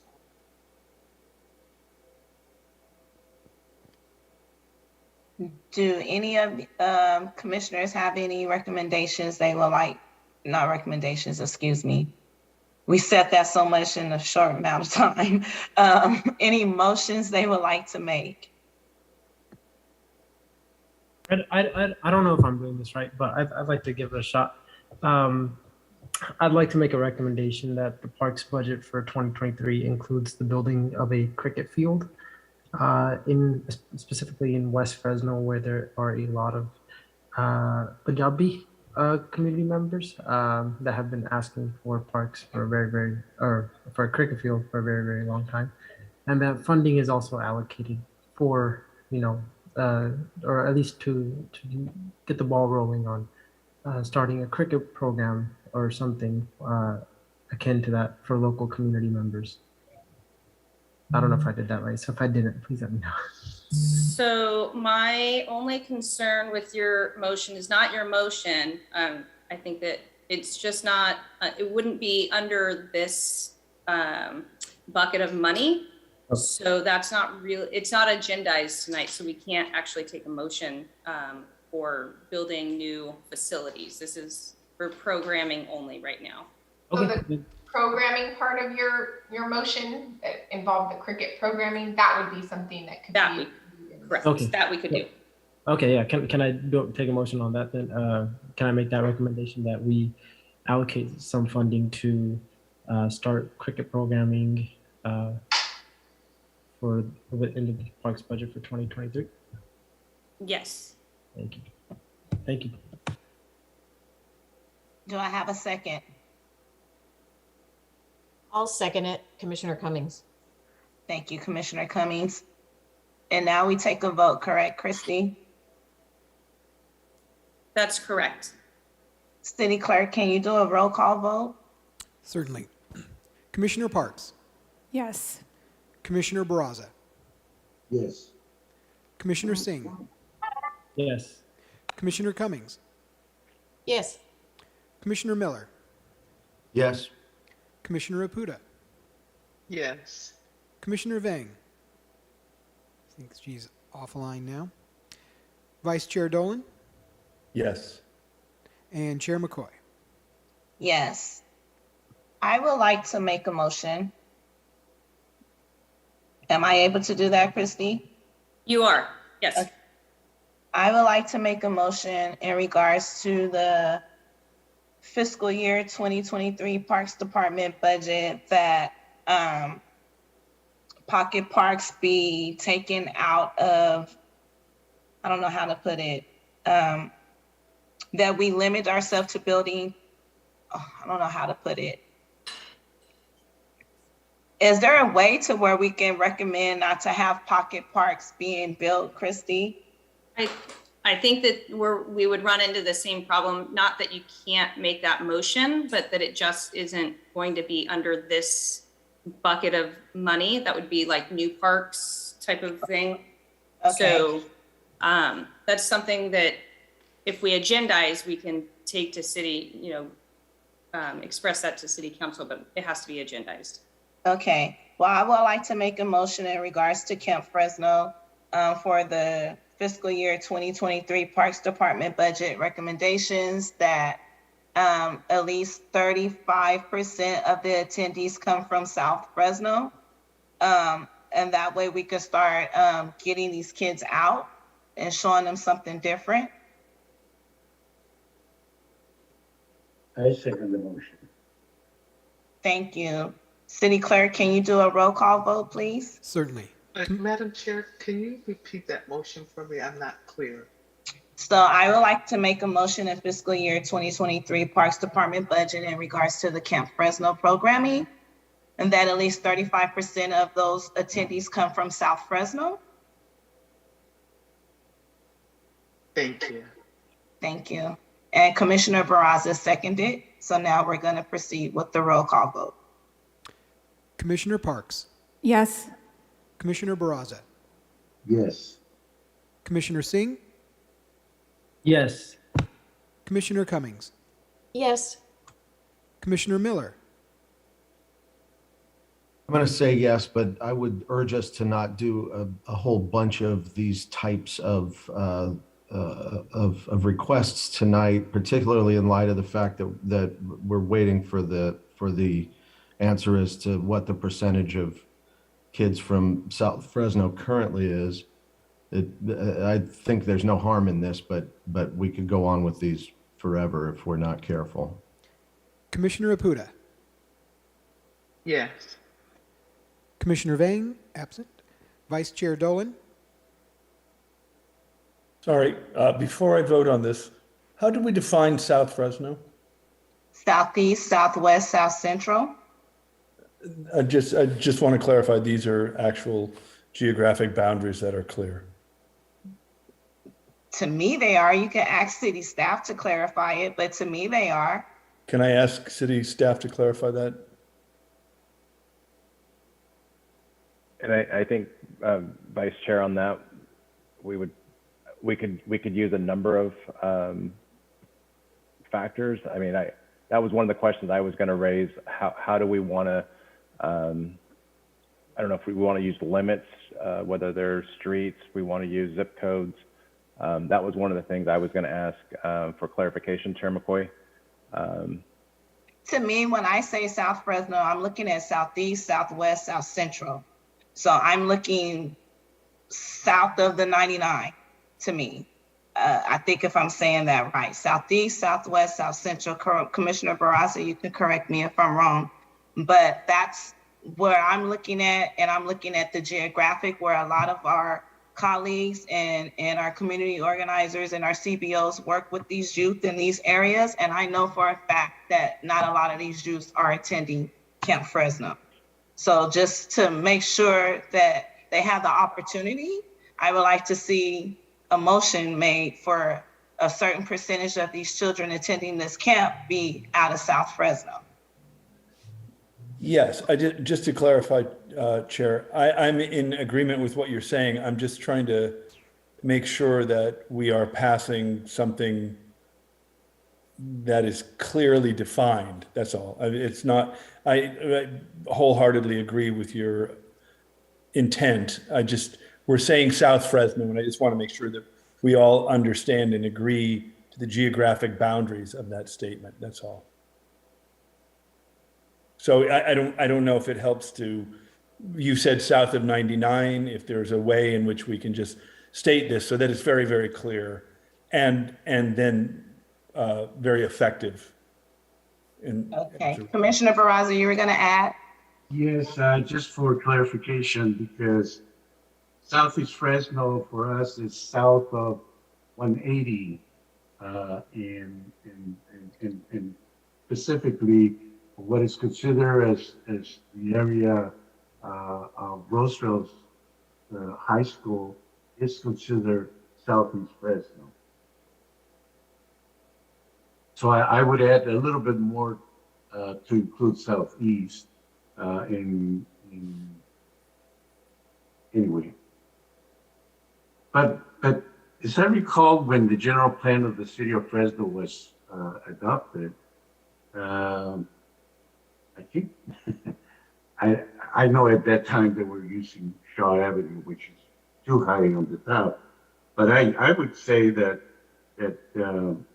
180, State Road 180 to the south, in my opinion, that would also include areas that they have very deep pockets of poverty in Southeast Fresno.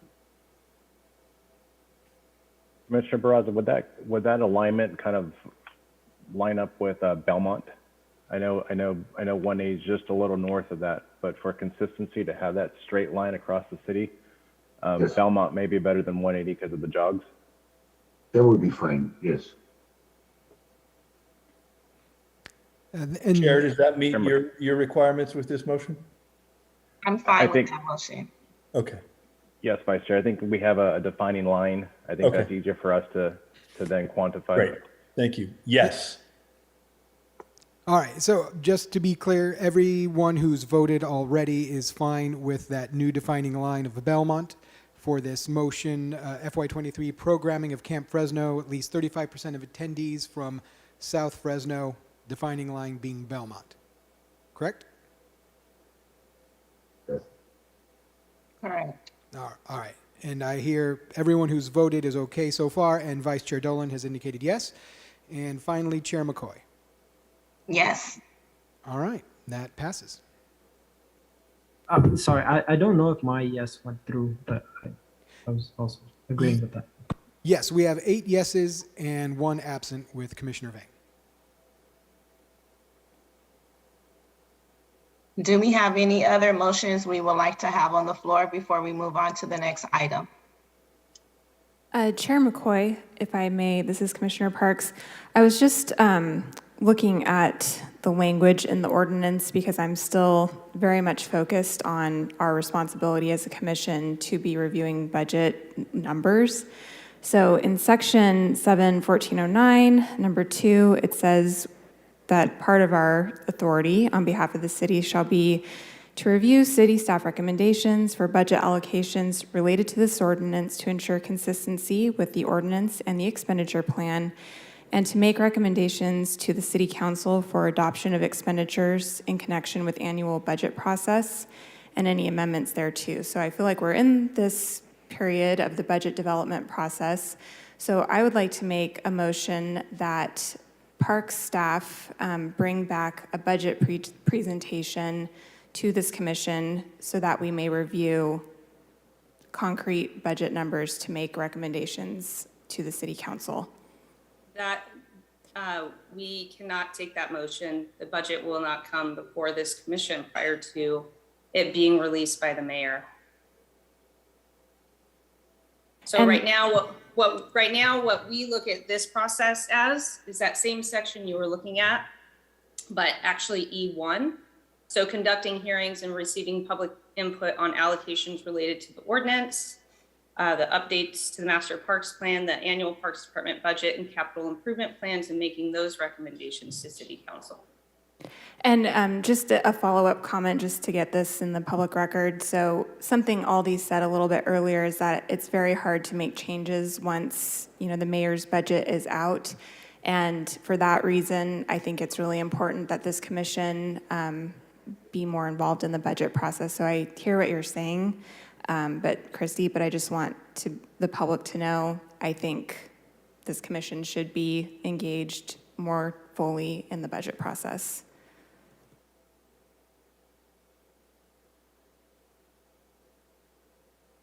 Thank you, Commissioner Parks. Does any other commissioners have any other motions they would like to make before we move on to the last item?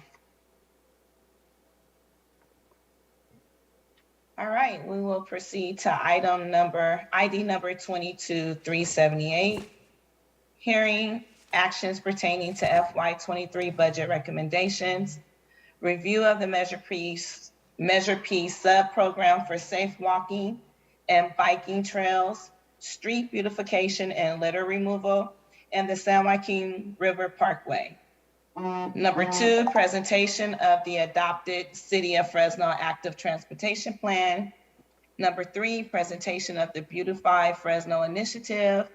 4, review the Parks, Recreation, and Arts Commission's prioritization strategy that will inform the FY23 budget recommendations to City Council for the safe walking and bike trails, street beautification and litter removal, and the San Joaquin River Parkway sub-programs. Adopt the FY23 Public Works Department and Beautify Fresno budget and capital improvement plans, recommendation for City Council's consideration. Would staff from Public Works Department please begin the presentation? That was a lot to say. Thank you, Chair McCoy and Commissioners. Scott Mosier, with the Public Works Department. And we will briefly go through this presentation, much like the commission has been considering and reviewing for park programs. We're now focused on what we call bucket 5. I'll start just with a brief introduction of the team. This is really a multifaceted program containing three sub-programs with a lot of nuances. Here with me on the presentation is my fellow director, Mark Standriff with Beautify Fresno. From Public Works, my assistant director, Randall Morrison, over our engineering division team, who handles a lot of capital project delivery. Jill Gormley, our manager for traffic operations and planning. And with her, Carla Gonzalez, who's our active transportation program ATP coordinator. That was a new position this fiscal year. Really excited about things Carla's doing. And she's also driving the slide presentation tonight. And Brian Russell is our assistant director over a lot of our field operations, landscape maintenance, streets, traffic signals, street lighting, and graffiti team. Of course, landscape is particularly important tonight. Vince Patland is our landscape manager. And as in previous commission meetings, as I've responded to maintenance questions for landscape, Vince has been out there and with a team of over 100 staff making things happen for our parks, median islands, trails, street trees, and all of our maintenance district landscape buffers. And also with us is Erica Pelayo Lopez, is our community coordinator in landscape division. And Erica has been managing the highway litter program. So with that, Carla, if we can go next slide. I'll start off providing just a brief overview. And as Chair McCoy noted, these are some things we're doing this evening. Again, much like the Parks Department presentations, a goal of reviewing and hearing from the Commission on your from that FY23 budget recommendation to the Council. Next slide. Okay, this is a familiar slide for what is Measure P. I won't go through all of the things that John Gibbs from WRT's presented before. Tonight, we're going to be talking about that 11.25% in Measure P for the Safe Walking and Biking Trail program. And you'll notice as we talk through it, there are some things that are very different than the other components of Measure P. This one has 3 areas specifically: trails, a litter control beautification, streetscape component, and then a carve out specifically for the San Joaquin River Parkway. And we can go next slide. Okay, so within this program, which we're talking about this evening and seeking your Commission's input on priorities and recommendations for the budget, out of that component, 47%, it's an exact amount, it's not at least 47 or no more than 47, 47% of that 11.25% is really for the trail and protected bike lane type program. It includes all aspects of capital projects ranging from design to construction, all the soft costs associated with the project, could be real estate acquisition if need be. It includes not only trails, but urban greening along designated trails in the ATP. And unlike the other programs that have, for example, highest need neighborhood, 50% requirements, this one's a little bit different. In the trails, the city is capped at no more than 20% can be made available for operation and maintenance of trails. The converse flip side of that would be at least 80% of this revenue must be for developing new trails. And then out of the money for the new trail, or out of this total, at least 25% must be prioritized for projects along the priority network in the ATP. And Jill and Carla will be sharing with you shortly on that. Next slide.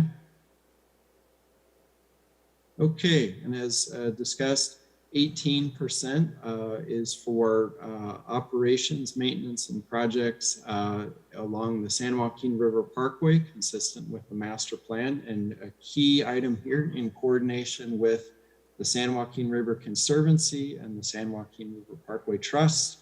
We'll be talking about that more in the following presentation. And then 35% for everything from litter removal to beautification projects, and also with goals of reducing water usage and drought tolerant plantings, and leveraging outside funding, of course. And next slide. Okay, I'm going to hand off to Jill Gormley. And one of the things the commission actually had requested a few meetings ago was a presentation on the active transportation plan. So we've included that tonight, and I'll introduce Jill and hand off to talk about the ATP. Good evening, everyone. Our active transportation plan, or ATP, was adopted in March of 2017. We're coming up on a time frame where we're going to have to do a comprehensive update to the plan, and we're gearing up, looking for grant fundings and other fund sources so that we can make that update. Basically, our active transportation plan is a roadmap. It's our vision for how we want to implement active transportation infrastructure, anything from sidewalks, trails, bike facilities, enhanced crosswalks, how people get across the street, lighting, things of those natures, so that we have the accessibility and the connectivity for all users across the city. And like I said, some of the things that it addresses in the ATP are our trail networks, our on-street bicycle facilities, our sidewalks, and again, like crossings, anything that has to deal with people and bicyclists, scooters, wheelchair users. We want everybody to be able to use our facilities comfortably and feel safe while they're doing that. Next slide. When we were preparing the ATP, we had a steering committee and we identified 4 major goals for the plan. The first goal is to equitably improve the safety and perceived safety of walking and bicycling in Fresno. And that's an important goal for everybody, because a lot of times, we can point at things that we know are safe, but if people don't feel safe and they perceive that there's a safety issue, they're not going to use the facilities. So the first goal of the ATP is to enhance that safety. We also wanted to increase walking and bicycling trips in Fresno by creating user-friendly facilities, improving the geographic equity of access to walking and bicycling facilities in Fresno, and filling key gaps in Fresno's walking and bicycling networks. So this slide shows the amount of bicycle facilities that we had in the city of Fresno when we prepared the plan. So you can see that, and these were on our priority networks. The full build out includes a lot more miles of all of these 4 types of facilities.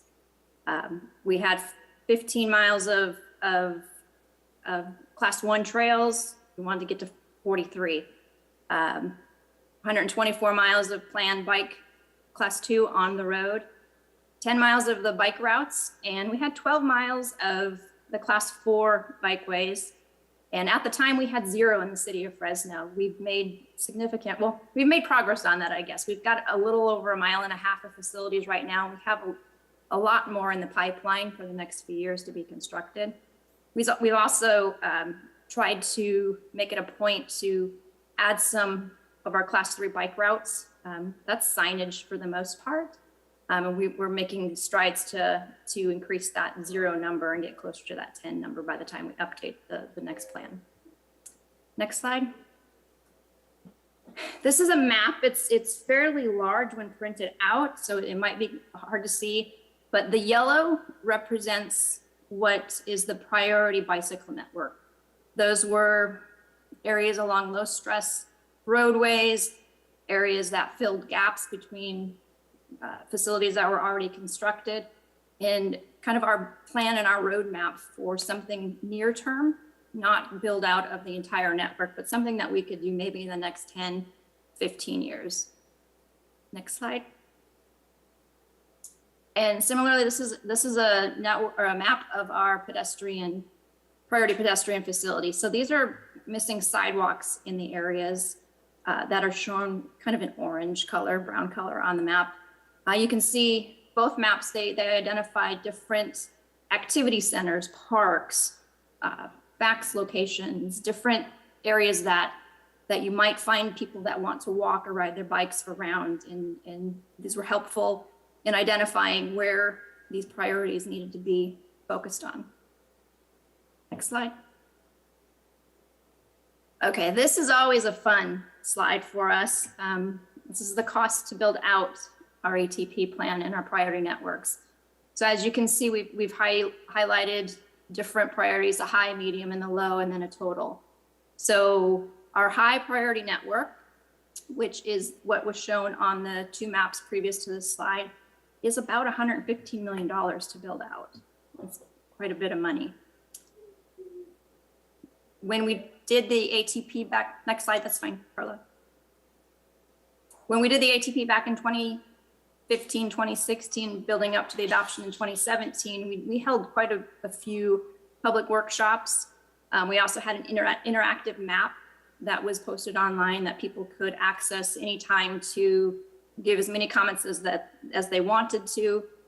You can see on here that we did receive about 400 comments on our map.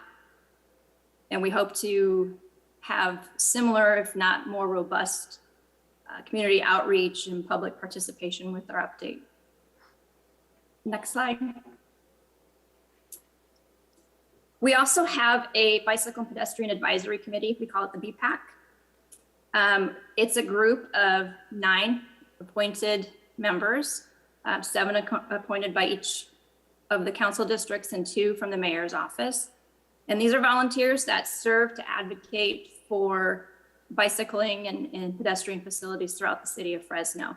So some of the things that they do as committee members is provide input on different projects, different plans that are happening throughout the city. They help to promote safety throughout the city through different educational programs. They're promoting active transportation throughout the city. And they're making recommendations to our capital improvement projects program every year. They're also, you've seen in May, before COVID, they would hold a bike to work event where they would gather some people and ride down Blackstone, and they'd meet at City Hall. Hopefully we can do something like that in the near future. But just fun things to kind of get the word out there about biking and walking. Next slide. Since we have since we did the ATP in 2017, we've added about 54 miles of bike and pedestrian facilities. Of that, little over 3 of them are Class 1 trails. We've added over 27 miles of sidewalk and almost 24 miles of on-street bike facilities. Like I mentioned before, we're kind of excited about our Class 4 facilities that we did add over the past year and have a lot more in our pipeline. As part of the active transportation, we also adopted a prioritization tool that helps us prioritize our different active transportation projects based on things like equity, safety, access to different activity centers. And that's helped us to prioritize the projects and pretty much rank each project against one another when we have different funding sources to determine where that money is best served. Also, since the active transportation plan was adopted, we did adopt a complete streets policy. That was done in 2019. We do provide annual reports for that each year. We just completed our second one. It is on our website if anybody's interested. And that basically shows what we have accomplished each year compared to the year before, and has metrics such as the number of bike lanes that we've added, the number of trails, sidewalks, number of curb ramps we've added, street trees, things that make the biking and walking experience more comfortable and more pleasurable for people. The city council also passed a resolution in 2020 that was Safer Routes to School resolution. And with that resolution, when we are looking at projects, we are focusing more on how we get students from their homes to schools safer. So, maybe there's not a sidewalk and maybe there's not really an opportunity for a development to put in a sidewalk, but we're going to look to see if they can put in a path. Some path that's not along the road, separated. It's probably temporary, but it's a place where these kids can walk and not be walking through the water or walking in the middle of the road. And like I said before, we are working on securing funding so that we can do a comprehensive update for our ATP plan. And hopefully we are starting that in the next year, 6 months to a year. Next slide. Good evening. With that, I'll introduce myself. I'm Randall Morrison. I'm the Assistant Director of our Engineering Division in Public Works. And I oversee our capital program that manages a lot of these active transportation projects. And so I'm going to give a quick overview of the various types of projects we have, show the magnitude, the numbers of the projects, and then just give an opportunity to see how many we're working on, and then how many that may be funded with Measure P funding in the upcoming years. So with that, we have various types of active transportation projects. Many of them focus on a specific type of facility, including trails, our Class 1 bike paths. And with those trail projects, it can include the construction of the trail, or even landscaping or amenities around the trail. And so right now we're working on a number of Class 1 trail projects. Next type of projects, we have bike improvement projects. This may include Class 2 bike lane projects or Class 4s, or cycle track, also known as cycle track. We're working on a number of bike projects currently. Next project is our sidewalk improvements projects. Those consist of sidewalk widening projects, gap fill projects, and sometimes addressing just ADA compliant issues to make sure that we have safe paths of travel. A lot of the sidewalk improvement projects are also centered around safe routes to school, and so we look at neighborhoods and around school areas to make sure we provide those facilities. Other types of projects is our traffic signal improvements. We have several projects that include pedestrian countdown heads and pedestrian scale improvements to make the intersections more accessible. Some of our improvements also include brand new traffic signals, HOCs and RRFB. So HOCs and RRFB are pedestrian signals. They both allow for safer crossings. So those two types of projects are located around high pedestrian areas and allow for safer crossings for the pedestrians. Lastly, we have our complete streets projects. These are typically a combination of these various facilities listed above. Most of these projects are really the build out of the street to accommodate all modes of transportation. And so we're often accommodating wider sidewalks, pedestrian improvements, but also allowing for bicycle facilities. So oftentimes we're adding the bike lanes. And so a lot of these projects are a combination of facilities to provide a more complete street. Next slide, please. So this visual gives you an idea of the volume of broken down by the type of project. And so this is based on statistics going back to fiscal year 2019. So about the last 4 years, this would capture all projects that we've completed within the last 4 years and later. And so you can see that both the complete streets and if you can go back one more slide, traffic signals represent combined about 50% of our total capital program. The trail and sidewalk represent about 20% each, and then bike projects make up the rest. Okay, next slide. This is a quick rundown of the various funding sources that we currently have or our potential funding sources for projects, active transportation projects. I won't go through every detail on these just due to timing, but we have various federal and state funding sources as well as local funding sources that we apply to these projects. Next slide. So this is a list of our current and recently completed trail projects. Again, going back to the fiscal year 2019 or later on the completed list there. You see at the top of the list for our current projects that we're working on, covering the Midtown Trail segments 1 through 5. We recently broke ground on 2 of the segments within our Midtown Trail program. Segment 1 is proposed to receive Measure P funding in the upcoming fiscal year, actually in the current fiscal year and in the upcoming fiscal year. Next slide. Next is our bike projects. So this covers our Class 2 and Class 4 bike lane projects. At the top of the list there, you see our Barstow Class 4 bike lane project. This one is a brand new project for our group, and we are getting ready to kick off the design. And we're looking at potentially constructing this in the next fiscal year. And so this one is, again, slated for Measure P funding. And so we have that in it will be in the upcoming fiscal year budget proposal. Next slide. So this slide captures our sidewalk improvement projects. There's a number of projects on here. You'll notice that several of these projects are centered around school areas. And so oftentimes we're focusing on safe routes to school and structuring those projects to provide that accessibility. Next slide, please. Traffic signal projects. We have a number of projects that are currently in design and actually just getting ready to start construction for this upcoming summer season. And so we are actively working on several signal projects. Next slide. Our complete streets projects.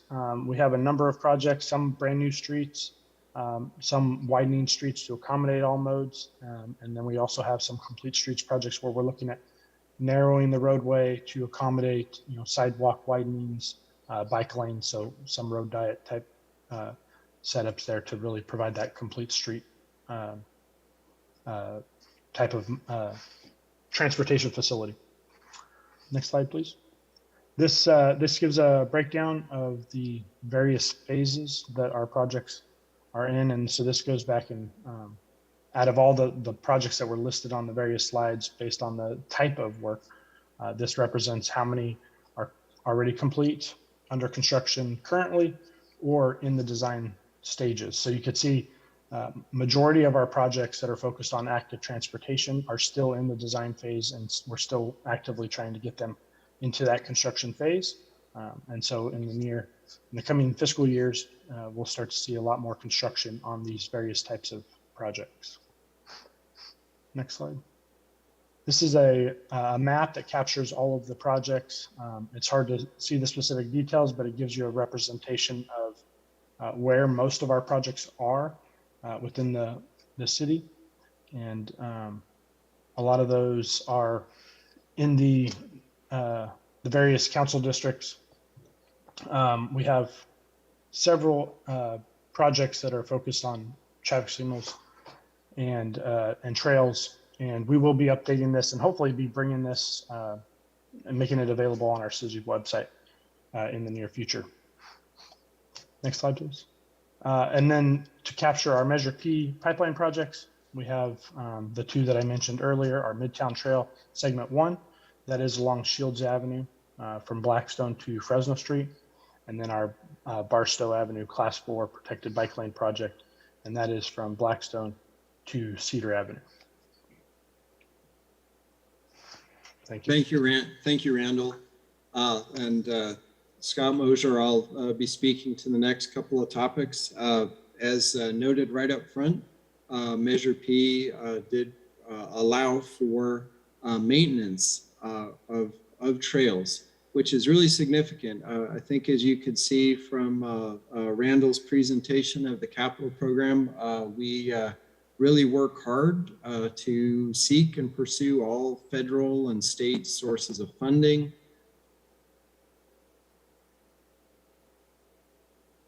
Programs will provide dollars for capital improvements, but they do not provide any funding for ongoing maintenance. And so eventually, you know, an agency can reach a point where it's really not financially feasible, even though there's a kind of quote unquote free grant to install something. We know we wouldn't be able to take that on for maintenance. However, due to Measure P, this really opens up a lot of opportunity. And again, it is capped at 20% of this program allocation out of the trail program. So new for this year, as was discussed earlier, is the trail crew, 5 crew members in our landscape division, which we're working to fill all of those slots, consisting of a lead worker, park maintenance worker 2, and then 3 laborers. That's our entry-level position. And they will work year-round on trail maintenance and with all of the needs involved. So just some key points on this. Instead of that being fill-in work when we actually could break a median island maintenance crew away, or perhaps when in many years ago when there were greater staff resources and parks to go on and tackle some trail maintenance. It had become very difficult, especially post-recession and then also in the pandemic, just to maintain our trails. So this now enables us to get constant cycles. Goals, of course, a higher level of service. We want better health for the trees, for them to flourish, develop that much desired tree canopy. And also we do have irrigation staff that will address those needs. Next slide. And it's really critical, again, for us to be able to do things as a city like the Midtown Trail, 7 new miles. That is not the trail maintenance crew there. That's our groundbreaking photo on the Midtown Trail a couple weeks ago. But the trail crew will maintain all the locations in the city. And more to come. One I should have noted on here was our Southwest Fresno Green Trail through the Transformative Climate Communities Grant along the Fanning Ditch. That'll be a brand new facility. That will also receive maintenance through this crew. Next slide. Okay, and then another component, again, we wanted to touch on to provide opportunities for commission prioritization and recommendations in the budget, San Joaquin River Parkway. So one of the keys, it is only for projects, operations consistent with the San Joaquin River Parkway Master Plan.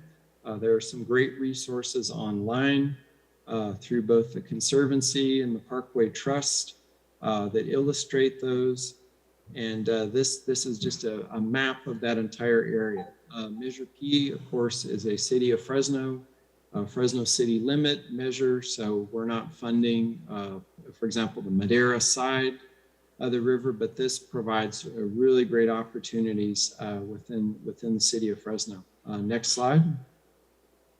And this, something really exciting is actually through Measure P, this is enabling now a very significant project to go forward, which is the River West expansion and extension of the Eaton Trail west of Highway 41 to out close to the Palm Avenue area.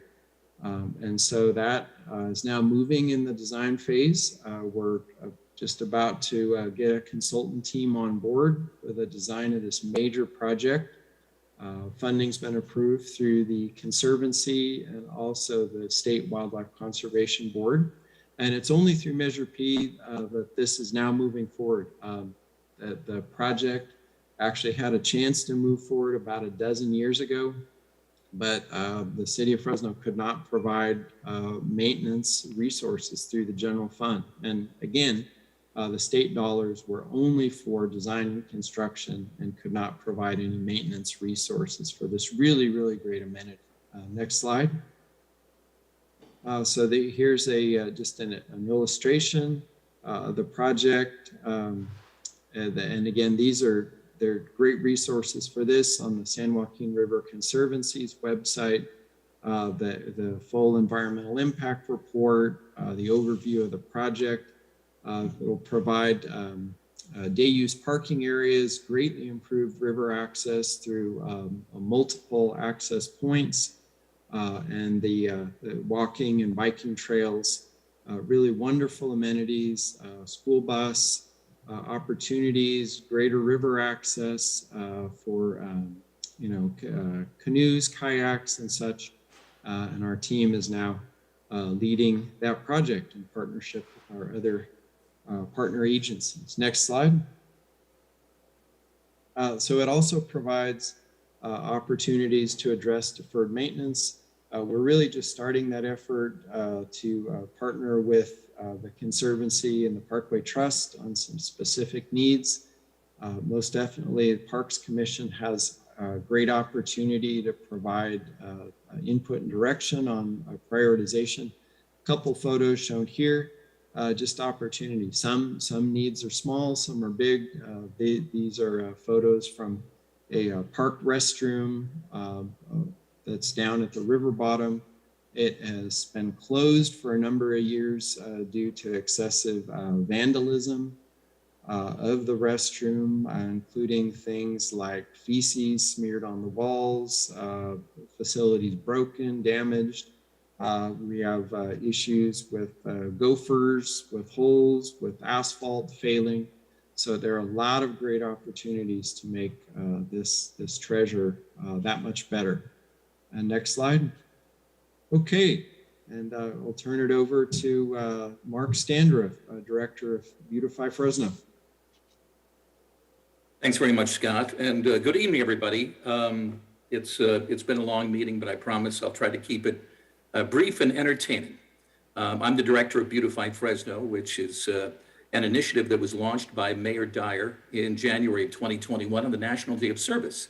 And he established a brand new division within the city of Fresno that's focused entirely on improving Fresno's curb appeal through the coordinated delivery of existing city of Fresno services and resources, as well as the organization of community-based projects that will all help to restore and rebuild our city. You can see we do this through a variety of different ways, through cleanup and beautification projects, enforcement services and education, and then community outreach and other projects. Now, this new division, which is housed in the Department of Public Utilities, delivers these services through a multi-departmental task force. And what I mean by that is that even though I have a small group of Beautify Fresno crews that are going out to proactively help to pick up litter and to remove graffiti, I'm also have access to different crews and maintenance services through a variety of different departments, like our solid waste department at Public Utilities, Public Works with street maintenance, and our Parks Division. For example, this past weekend, we did a community cleanup out at Rotary West Park. And in order to facilitate things, the Parks Department was there on hand and actually rolled up a couple of porta potties because the restrooms there were not in operation. And then afterwards, when we completed, our solid waste crews came along and picked up all the trash and left a clean park behind them. It was very exciting. So this task force, this multi-departmental task force has, again, a singular purpose. We're trying to clean and beautify the city through the proactive elimination of blight and the creation of all these community-based projects. As I mentioned, we have multiple crews that are working proactively around the city, 4 work crews with supervisors, and program compliance officers, which basically have code enforcement authority to be able to go out and talk to negligent property owners to get them to bring their properties into compliance. Just one way we're trying to communicate with the community that the status quo of kind of allowing trash to just sit there is no longer acceptable. And one of the interesting things that we found out, and this is borne out by study after study, is that litter begets litter. And if it looks like the city doesn't care, then the property owners think, well, why should I care? And certainly the residents must think, well, it must be okay for me to toss my Starbucks cup wherever I feel like it, or toss a trash bag fast food out the window of my car on the highway because there's already trash everywhere. We're trying to change that systematically and to also change the behaviors of people. And you'll see later on in my presentation, one of the ways that we're trying to get that behavioral change to take place. So in addition to these crews that we have going out there, and it's part of roughly a budget of $3.9 million that was approved by council this past year, 1/3 of that for one-time purchases like equipment like backloader garbage trucks, huge claws that will come out and take large portions of trash away, and some other equipment materials that we need for our day-to-day operations. But we have a couple of pilot programs right now, one concentrating in Council District 7 and the other in Chinatown, working with adult offenders 7 days a week to try to, again, provide more attention to an area that's been a great challenge to us over the last few years. We're also in the process right now of working on an RFP for an outside vendor that will focus specifically on cleaning up alleys and picking up white goods. And that's when we talk about white goods, we mean appliances, refrigerators, freezers, and the like that tend to be, abandoned on the edge of roads and in fields all over our city. So just to kind of move forward on here, Beautify Fresno is also an affiliate of Keep America Beautiful, an organization which I hope you've heard of. You certainly probably have seen the commercials like the Native American with a tear running down his eye as he's looking around the landscape with all the trash, or the Woods of the Owl, give a hoot, don't pollute. Those are what they're famous for. But this is an organization that is nationwide, started in 1953, and has grown to over 700 local and state affiliates nationwide. And our affiliation with them gains the benefit of having all kinds of materials and research that they will do for us on a regular basis that helps make our jobs easier. And one of the things they did in a 2020 litter survey that was established last year that found that 85% of all of the litter that you see, whether it's on a street, a highway, an alley, park, the trail, what have you, 85% of that is intentional. That means somebody made a conscious decision to drop their garbage wherever they feel like. That's one of the behavioral changes that we're trying to address. So it's a singular focus with tangible results. If you can go to the next slide, please. We've already seen a tremendous amount of success here in the program. In fact, during the first year alone, you'll see we had 73 cleanup event and beautification events that happened citywide. Every single council district had at least one event. District 3, by the way, had the most with over 1/3 of all of our cleanup projects. And over 90% of the events that we had last year were south of Shaw. We're continuing on that focus because we want to make sure that our underserved and neglected communities out there, please understand that we love them and they're worth our time and our investment.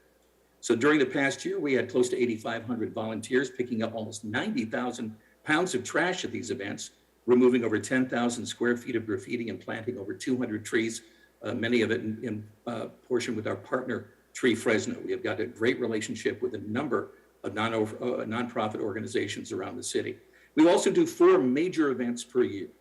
Many of them, like the Great American Cleanup in April and the Mayor's Day of Service in August, will attract literally hundreds, even thousands of volunteers to locations throughout the city. In fact, during the Mayor's Day of Service in August, we had 104 different locations around town where 1,700 volunteers did some sort of cleanup or beautification activity.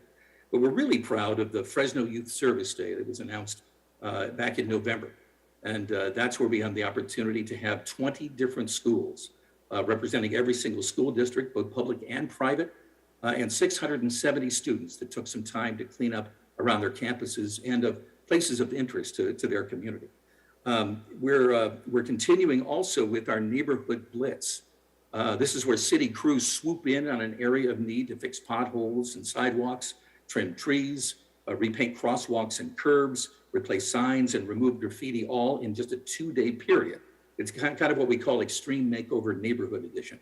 And then on that Saturday, we gather a group of volunteers to come in and pick up the trash in that project, in that area. We've also worked on a number of special projects, ranging from fixing up community gardens to repairing gazebos and fences to repainting the concrete flag in the front of Woodward Park off that Belmont Circle. And what's really great about the community projects that we do, first of all, we provide all the resources. We'll provide safety vests, gloves, trash bags, paper pickers, paintbrushes, rakes, gardens, hula hose, you name it. We'll take care of removing the materials and the trash and the debris afterwards. There's no age limit whatsoever. We invite families. In fact, we're really excited when we have all of our folks, bringing younger people to try to establish a great habit of investing in their community. And then most importantly, we've also worked on a pace to increase those numbers dramatically. So as you can see, we've been overwhelmed with the immediate response from our residents. And not only are we able to fill up the available reservations at every single one of our cleanup event, which means we have a waiting list, we usually have more people show up for the project than the number that actually signed up. So as you can see, people want to help, they want a more beautiful city, and they're willing to sign up, show up, and clean up, and it's that easy. If I could get the next slide up here, I saw it kind of disappeared on me.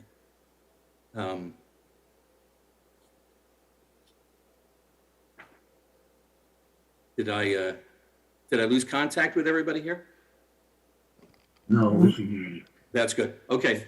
Well, as a recovering radio talk show host and a professional speaker, I don't need no slides. So let me continue on verbatim from my notes here. We've also established 2 new programs that have been instrumental in helping us grow the impact of Beautify Fresno. I mentioned that student service day that we did back in November. Out of that, we've established Beautify Fresno clubs at 10 local schools representing Fresno, Central, and Clovis Unified School Districts, as well as Memorial High School and Fresno Christian School. In fact, this past weekend, we had our Memorial High School Beautify Fresno Club went out and painted over 30,000 square feet of graffiti over on a wall that was behind Mayfair Elementary. You saw it as you're traveling down McKinley around First Street. That's all totally gone now. But it gives us the opportunity to develop leadership opportunities for Fresno youth. And that's one of the mayor's top priorities. We're very pleased that students in schools across the city, both public and private, are willing to take charge and create positive change in their community. And what's interesting about these groups is, again, we make it easy for them to take part. If they establish a Beautify Fresno club, they're only required to organize 1 cleanup event per semester and then promote the event on campus to students, teachers, and staff. There we go. We're going to advance it 1. That's my slide there. Each individual member is required to volunteer for a minimum of 1 scheduled Beautify Fresno event per semester. Again, no age limit. We have grade schools, middle schools, and high schools within the Fresno city limits that can apply. And again, we provide all the materials. But in addition to that, we also give the students and their teachers and administrators educational materials, curriculum on litter control, recycling, environmental stewardship, and the benefits of volunteerism, because we know that we can establish these great habits at a young age. It's going to pay benefits for our entire community in the years to come. Then you'll see we also have the £1 Million Challenge. This is something that the mayor introduced in January, a mission to remove over 1 million pounds of litter and garbage off our streets, parks, alleys, and trails. So the goal is simple. We have our Beautify Fresno crews that will take care of 90% of that, 900,000 pounds. And the other 100,000 by our volunteers. Now, if you remember earlier in my presentation, we came close to that number, just a little short of 90,000. We think that 100,000 is imminently doable. And I'm really pleased, in fact, just had the update for the month of February finished today. And in total, since we began the program last month, we've had 142 residents reach out and say, hey, here's what I picked up on my walk around the neighborhood, or we went down the street and took care of a nasty trash issue that needed to be addressed immediately. We've had our 2,000 pounds just from those folks alone. And our magic number, combined with all of our Beautify Fresno crews, we're close to 250,000 pounds over the first 2 months. So you can see we're well on our way to meeting that 1 million pound goal. But we also need more than just word of mouth and news stories to make our efforts have that behavioral change that's needed to keep a city like Fresno clean. And that's where public education comes in. And so last month, we launched a new anti-litter campaign with the slogan, "Don't be a litterhead."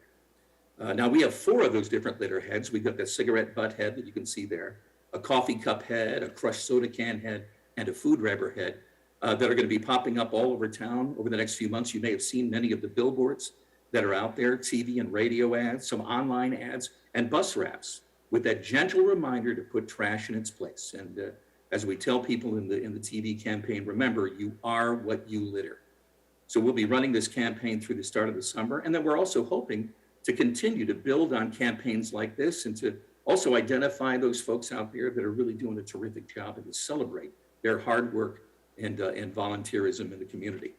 Let me go to the next slide because I've got a few other programs and projects that are underway, again, to try to reach as many people in Fresno as possible. We mentioned the Love Park program that was established last year. Right now, I believe we've got 8 different parks that these are nonprofit organizations like On-Ramps, Covenant Church, the 144th Fighter Wing of the Air National Guard out there in the airport, and many more. Belmont Nursery is another group. And what they've chosen to do is, and we make it easy for them. All we ask them is to establish themselves by setting up a cleanup event at least once per month. And then again, we'll provide all the materials for them. We take care of the trash bags afterwards. If they want to do further enhancements, other beautification programs, we're happy to work with them as well. And so because of the response that we're getting, we've also reached out to, I think if you remember back maybe in 2011, then Mayor Ashley Swearingen established her Adopt a Park program, and partly in understanding that the Great Recession was really reducing our available resources. So we have a number of organizations on that list that we've been reaching out to, and little by little, we've got them raising their hands to say, yes, I wouldn't want to be a part of that. Our Love a Trail and Love an Alley programs are going to be announced here sometime in the near future. We've also produced special cleanup events, specifically for Hispanic, Hmong, and Punjabi groups.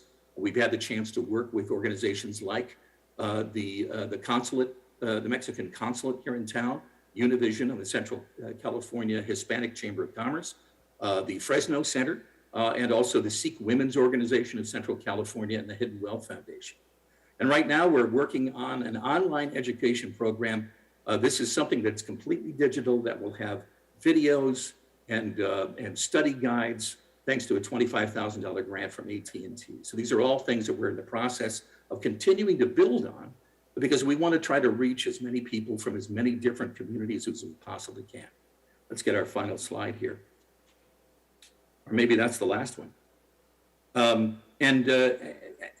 As we're going through here, you can see some of the potential funding programs.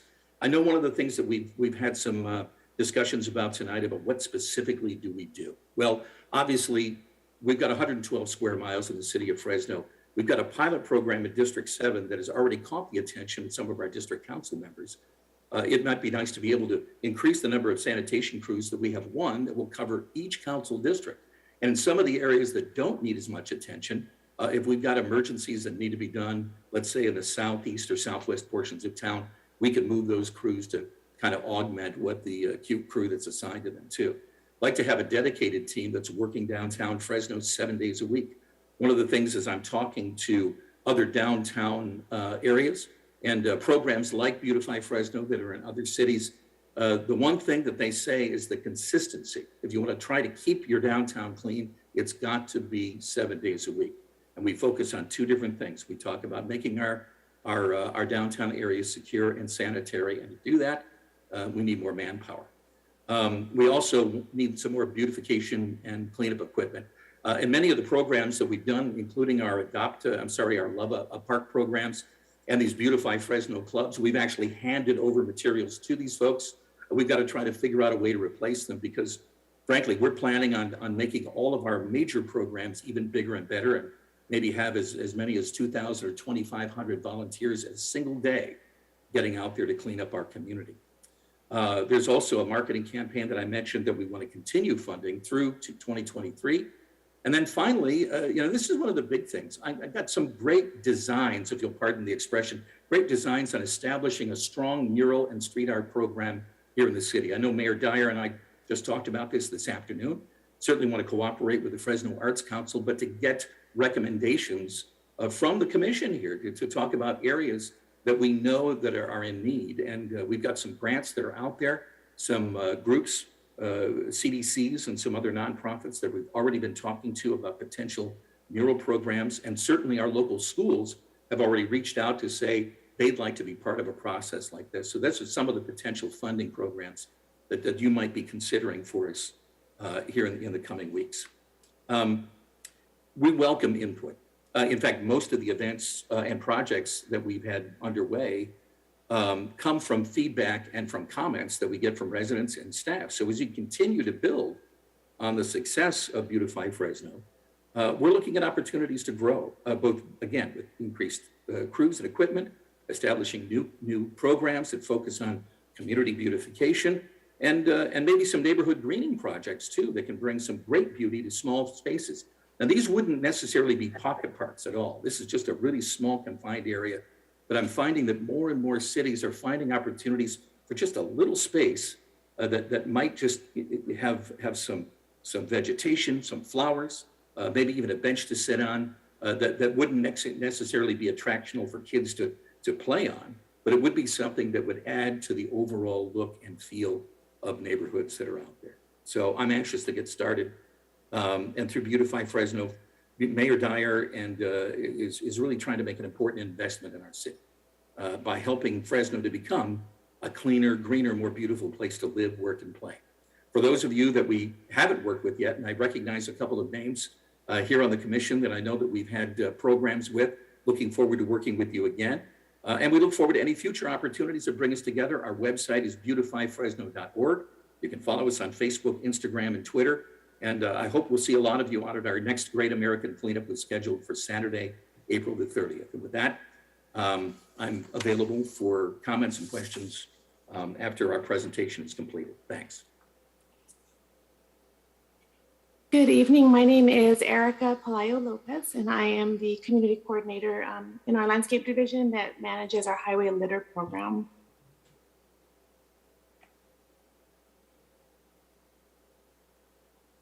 You'll see on the slide, our highway litter program is something that began in 2019.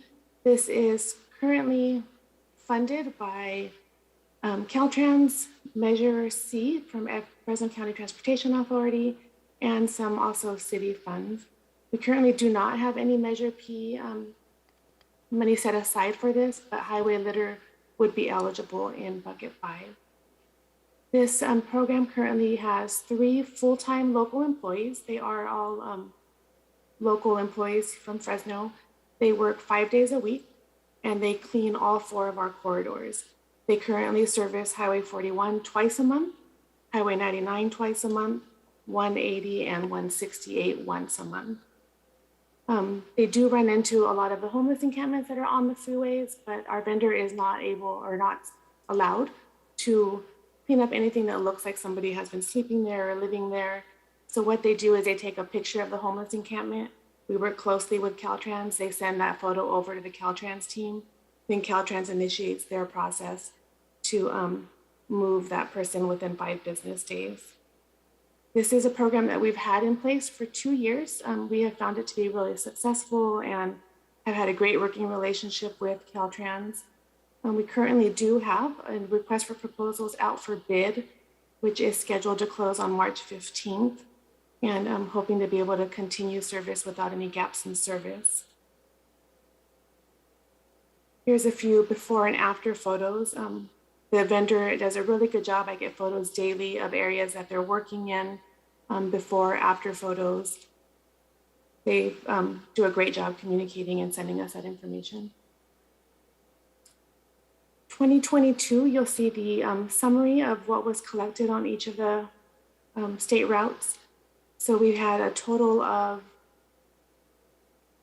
102. I'm sorry, that one I didn't put this one together. So I'm not quite sure on the tonnage, but you'll see the total bags. Highway 99. 99 is the one that it accumulates the most trash. So they definitely spend about 2 weeks of the month on 99. So in 2020, it was a total of just shy of 5,000 bags of trash for a total of 204, just over pounds of trash collected in 2020. 2021 is where I've joined the team and working with the vendor. And for 2021, you'll see the breakdown by highway on the amount of bags collected along each corridor as well. So mine was the final presentation, very short, but we definitely have it open up for questions, any discussion that you have. And our director, Scott Mosier, would be the first one to be able to respond. And commissioners, thank you for your attention to the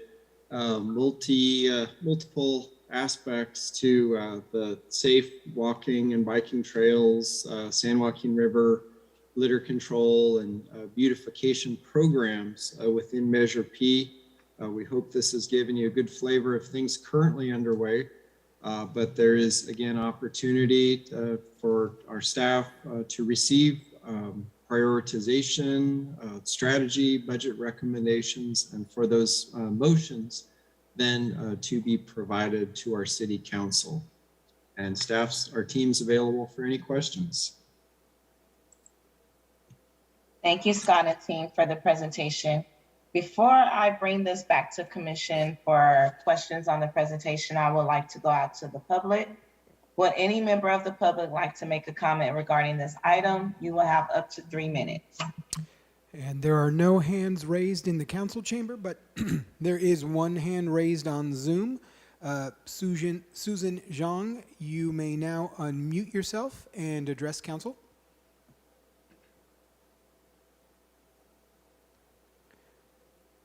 Susan Zhang, you are ready to speak to council. You may unmute yourself. Susan, are you still there? We do have another speaker. I see Susan has removed her hand, and Sharon Weaver has her hand up. I will unmute her now. Sharon, go ahead and unmute yourself and address council. You have 3 minutes. Thank you. I just wanted to mention that I appreciate all of these presentations. There's lots of good things that are happening in our community and more in store for the very near future. And I just wanted to remind the commission that the San Joaquin River Parkway is a 22-mile stretch of the San Joaquin River from Bryant Dam all the way out to Highway 99. I know Scott Mosier talked about that when he showed the map of the San Joaquin River Parkway master plan, but there is just so much out there that could be great for our community. And I just encourage the city and you as commissioners to demand more improvements on the parkway, more maintenance to happen on the parkway. At least a third of it, if not more than a third of the San Joaquin River Parkway is within the city limits, and there are some very neglected areas that the city has made commitments to, and that includes properties like Jensen River Ranch below Woodward Park, and that includes the Thomas McMichael Senior Loop Trail, as well as the Lewis S. Eaton Trail, which is the main stem Parkway Trail. There's a segment of the Lewis S. Eaton Trail that runs alongside Riverside Golf Course that very few people have visited. It's not very well maintained right now, but it could be a beautiful area. There's a park down at that end of the parkway called River Bottom Park. And of course, Fresno Building Healthy Communities is working on reactivating the whole area and doing some trail planning for the area between Camp Pashan and the Milburn unit. So I just wanted to highlight the fact that this is a major amenity for our region. It's going to be 6,000 acres at full build out, which is the size of a state park. And it may at some point become a state park in the future. So I'm excited about the things that are to come, and I hope that the city will move forward quickly with some improvements in those areas. Thank you. All right, next on Zoom, we have Anthony Molina. Anthony, I will unmute, or Anthony, go ahead and unmute yourself and you may address council. You have 3 minutes. Great. Yes. Thank you, Anthony Molina. I am currently a chair of the Fresno County Bicycle Coalition, and I am very excited about this opportunity to help build out our high priority network, particularly in those areas of the city that are located near our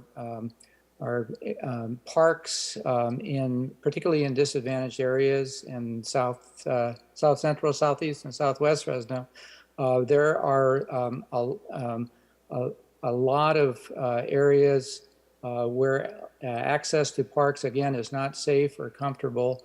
And I think using Measure P dollars to do the work of creating that access in areas, particularly on the trails network that is included in the ATP plan, and also along the high priority network in those areas which are close to the parks. The problem, again, is we have a lot of parks and prioritizing of those parks which should be part of the charge of the Measure P Commission is kind of a challenge. And as I mentioned in my unscheduled comments about analyzing the safe access to parks in disadvantaged areas, I know that the City Public Works Department is actively working on the active transportation. I want to thank Jill Gormley for a great presentation on the ATP plan, and Scott Moser for his work on all of these projects, and Randall Morrison as well on bringing this infrastructure to our parks areas. But I did want to point out some gaps in our high priority network that were neglected perhaps in our ATP plan. For example, one of our big regional parks, Roding Park, is not very close to any of the ATP high priority network and is difficult to reach by bike and foot. So I would encourage some thought to be, consideration be given to that, as well as to the regional sports complex, which is a way out from the other, from the high priority network there too. So thank you for entertaining my comments. Thanks. Bye. And the last hand I see up is Ginny Day, and you may unmute yourself and address council. You have 3 minutes. Good evening. Thank you for the time to speak with the council and the commissioners. My name is Ginny Day. I'm a resident in District 1, and I am excited to see all the activity taking place for parks throughout the city of Fresno. And in particular, I am very excited to see progress being made out of the San Joaquin River Parkway, and encourage the commission to do all they can to prioritize budgeting for the maintenance of this project. The River West project is one that I enjoy. Of course, it is a distance for me. I'm able to have transportation. So going forward, I hope the Parks Commission and other colleagues throughout the city of Fresno's transportation department, the ATP plan can work together so that people throughout Fresno will be able to enjoy this hidden treasure that exists, just on the outskirts of our town. And that's it. Thank you. Are there any members of the public on Zoom that would like to address the commission on this matter? 12C ID 22378. And there are no more hands on Zoom. Thank you, City Clerk. Commissioner Cummings, I see your hand up. You have the floor. Yes, thank you, Chair. I just wanted to mention, and I'm so happy with the presentations and all the work that's being done. I love the Parkway and Beautify Fresno. Absolutely. I wanted to mention the component of kind of workforce development programs, because as we've heard throughout the evening, the demand, the need to fill positions.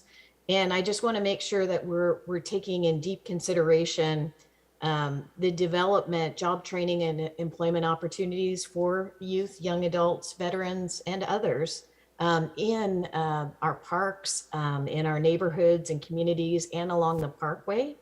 I'll give an example that Tree Fresno recently partnered with the Fresno Black Chamber of Commerce on a Green Team Ambassador program, and there are educational components of that.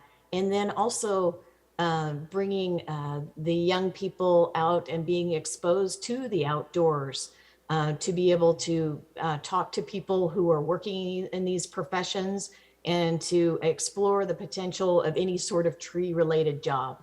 And as you can imagine, that's everything from working in grounds all the way to becoming an atmospheric scientist. So I just wanted to mention that because I just see throughout this that we could weave some really great opportunities for those workforce development programs which already exist and those that are coming along. Thank you. Thank you, Commissioner Cummings. Dr. Apuda, you have your hand up. You have the floor. Thank you. And thank you all for that detailed presentation. I have a couple of comments and then I think one question. I will piggyback on Commissioner Cummings and add to that list formerly incarcerated folks in terms of job training and those kinds of things. I just want to add that. I wanted to make a recommendation to Mr. Standriff with Beautify Fresno, which may be something you're already doing, but having retired from Fresno State, our student clubs and organizations always stand ready to do volunteer work. And so working with the Richter Center for Community Engagement and Chris Fiorentino there, I would really like to make that recommendation if that's not something you've already done. Oh, we are already all over it, Commissioner. I've got, we've done 2 events with the Richter Center so far. I have an intern from the Richter Center who's actually working with me on a regular basis, and we love our volunteers. In fact, really excited that not only because just, our student population, but now also our athletic teams have all stepped forward. I've had the football team, the baseball team, women's softball, women's volleyball, women's water polo, women's basketball. They've all participated in our projects. We love our Bulldog, our Bulldog community, and the Richter Center. I'm just a huge fan. So Great. Thank you so much for bringing that up. Good to know that. Thank you. The other thing I really appreciated the conversations about, sorry about the beeping in the background, the conversations around walking facilities and walking networks. I'm struck by some of the conversations we've had on this commission, particularly from my colleagues, Chair McCoy and Commissioner Singh, about the lack of appropriate parks, et cetera, in particular areas in Fresno. So I'm curious as to what are the criteria for determining where you do work around sidewalks and walking trails? Just what are the criteria, and how do we make sure that again we're hitting high need areas, et cetera, et cetera? I'm not sure who the person is to address that. Yes, Dr. Apuda, Scott Mosier. So one thing, and Jill may speak more to this if there are further, more detailed questions, but with the active transportation plan, our city council also adopted an ATP prioritization matrix, and we actually score and rank every grant project proposal that we undertake as Public Works Department with those metrics in mind. And the things in the formula are things like equity. They deal with school proximity. They deal with traffic volumes, history of accidents. They look at things that are in adopted community plans. Is that an area that's been highlighted by the community?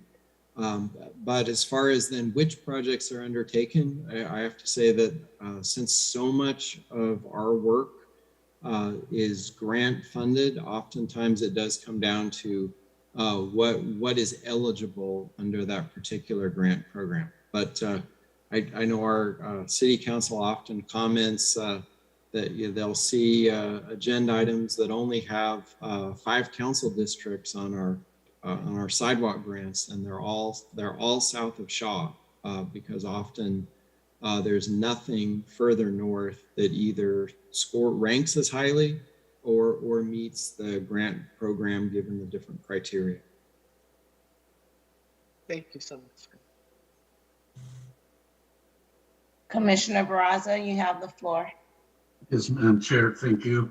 I think that I want to stress and echo the comment of Commissioner regarding the limitations in the availability of trails. I saw the master plan for trails that was, I can't remember how many years ago was adopted. And I noticed that the absence of trails south from, I believe it was Church and Jensen. And the interesting thing, there was an effort to connect all the parks, but there's a park called Callaway Park that's not operated by the city, but it's in our city. And that park, it would be nice if it would have been connected by bicycle or by trails from wherever they ended. And I think they ended, the last trail, I believe, was on a railroad by Sunnyside. But what was interesting, I said, you know, the southwest part of Fresno could be connected either through Church Avenue all the way. That cuts across the entire city. Jensen Avenue also cuts across the entire city. So that's an area that I believe is very important. And when this item came up to the commission a few months ago, it was mentioned by commissioners that we want to see greater presence of trails along the southern portions of our city, southwest, southeast, and south central. And I was trying to find out when the new ATP is going to be adopted, and I noticed it was in 2024, which is good. But I just want you, whoever is involved with that process, we're very interested that the equity factor that somebody said, Director Moser said, had been adopted by the council, that we start enforcing that, because there are many areas of the city that are being left out, and that's a very important those are important areas that also have to be included. That was just one comment. The second comment, I wanted to make an observation that cleanup is very important, and our organization actually does that on an ongoing basis.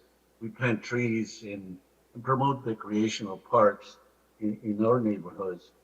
But I wanted to mention something else that's also very important that impacts the image of our city, and that has to do with the facades of businesses.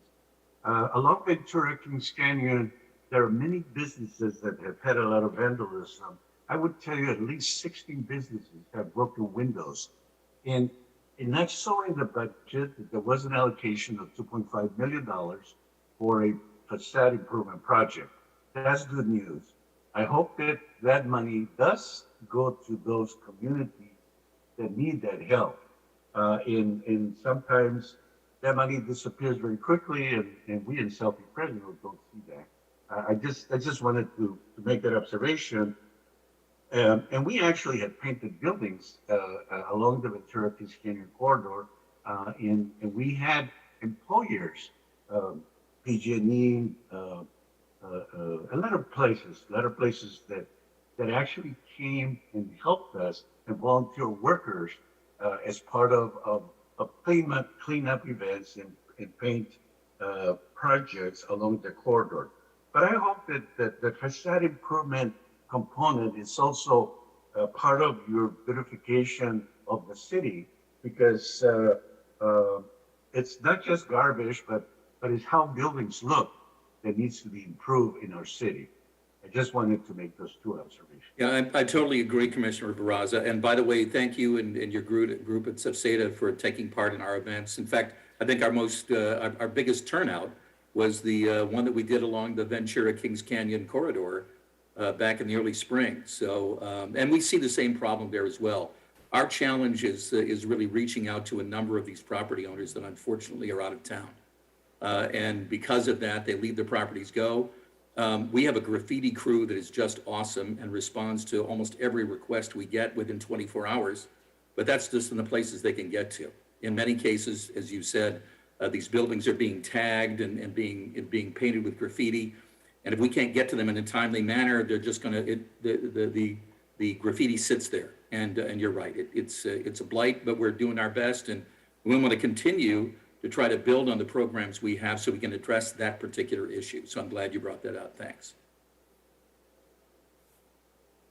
Thank you, Commissioner Barraza. I have a couple of questions in regards to Beautify Fresno. Mr. Stanford, you mentioned that under former Mayor Ashley Swearich's tenure, we had the Adopt a Park program. Mm-hmm. That's correct. How successful was that program? In the beginning, back in 2011, very successful because you had a number of folks who were willing to reach out. And I think that the mayor's staff did a lot of outreach there as well. But by the time I got here in 2014, I think the numbers started to dwindle. And because of the fact that there was a tremendous amount of investment that was required, because under the original Adopt a Park program through Mayor Swearingen, you actually paid for and had to provide all the supplies for the ongoing maintenance of the park. And that means, taking care of the restrooms, also, what else am I thinking of? Mowing the grass and taking care of irrigation. And there was a tremendous commitment. And that just kind of waned as the years went on. When we launched the Love a Park program, we wanted to make it really easy for people to just basically sign up and say, I'm willing to go out there once a month. If you're giving me the equipment and you'll take care of the trash afterwards, I'm happy to get out there and do my part to try to make the park that I love look good. And so that's what happened to the original Adopt a Park program. The reason why I'm asking that question is because it's a little concerning. I think it may be a great program, but it's a little concerning that you may get commitments from volunteers or residents who say, yes, I will go out there once a week, but then it would dwindle off and then we'll be right back where we're at right now with our parks not being upkept. Yeah, and I want to make sure that everybody understands what we do as part of our organization is that in reaching out to the community, I have 2 community coordinators that work with me, and we're in contact with these folks on a regular basis. They only have to commit to cleaning up the park once a month. So it's not the ongoing maintenance, it's just a once a month program. But we reach out to them because they tell us the dates that they're going to go out there. We also ask, do you need trash bags? Have any of your paper pickers broken? Do you want to increase the number of people that are coming out to help you? We want to, so we're staying in regular contact with them to make sure that their enthusiasm and more importantly, their commitment to their particular park is not starting to atrophy. That we have, an ongoing presence there as part of their promise to us. Thank you for that. I just wanted to express my concerns with this portion of the presentation, because I know you can get people to commit to go out there once a month, but then they drop off. So I just wanted to express my concerns around this section of Beautify Fresno. But thank you for the beautiful presentation, Scott and team. It was great. I just wanted to express my concerns. Sure. Do we have any other commissioners who would like to ask questions in regards to the presentation we see? Chair McCoy, this is Commissioner Parks. I have just a couple of questions specific to the Parkway section, if I may. Sure. So I suppose these questions will be directed to you, Director Mosier. As I was reviewing the presentation today, I was a little bit surprised to see such an emphasis on the Eaton Trail extension at Fresno River West. And particularly because the city is in the design phase, and to the best of my knowledge, your current project won't end until the end of 2023, and I'm not aware of a funding source being identified for construction. So we have a little bit of a ways to go to get that project completed. So my question is kind of two-part. Do you believe that you'll have an operation agreement with the state in the near future where Measure P funds could help address some of the issues that are happening at Fresno River West right now. And then my second question is kind of what is your overarching view plan for rolling out the funding that's already been appropriated for this year, which I think is in the realm of 400,000, and kind of what that would look like moving forward into fiscal year 23? And Commissioner Parks, those are great questions and great clarification as well on the River West extension. I think our goals in just highlighting that project was an example of what's in the pipeline and what can happen as a result of Measure P being available for operations and maintenance of that facility. But in the near term, there is no doubt an excellent opportunity to address many deferred maintenance issues along the Parkway. And both the commission, no doubt, has a role and has a charge in being able to provide recommendations and then come back and review, comment on the mayor's proposed budget. And then also, as noted in Measure P in the enabling ordinance, the city is to do this effort in coordination with the Conservancy and with the Parkway Trust. We have had some initial discussions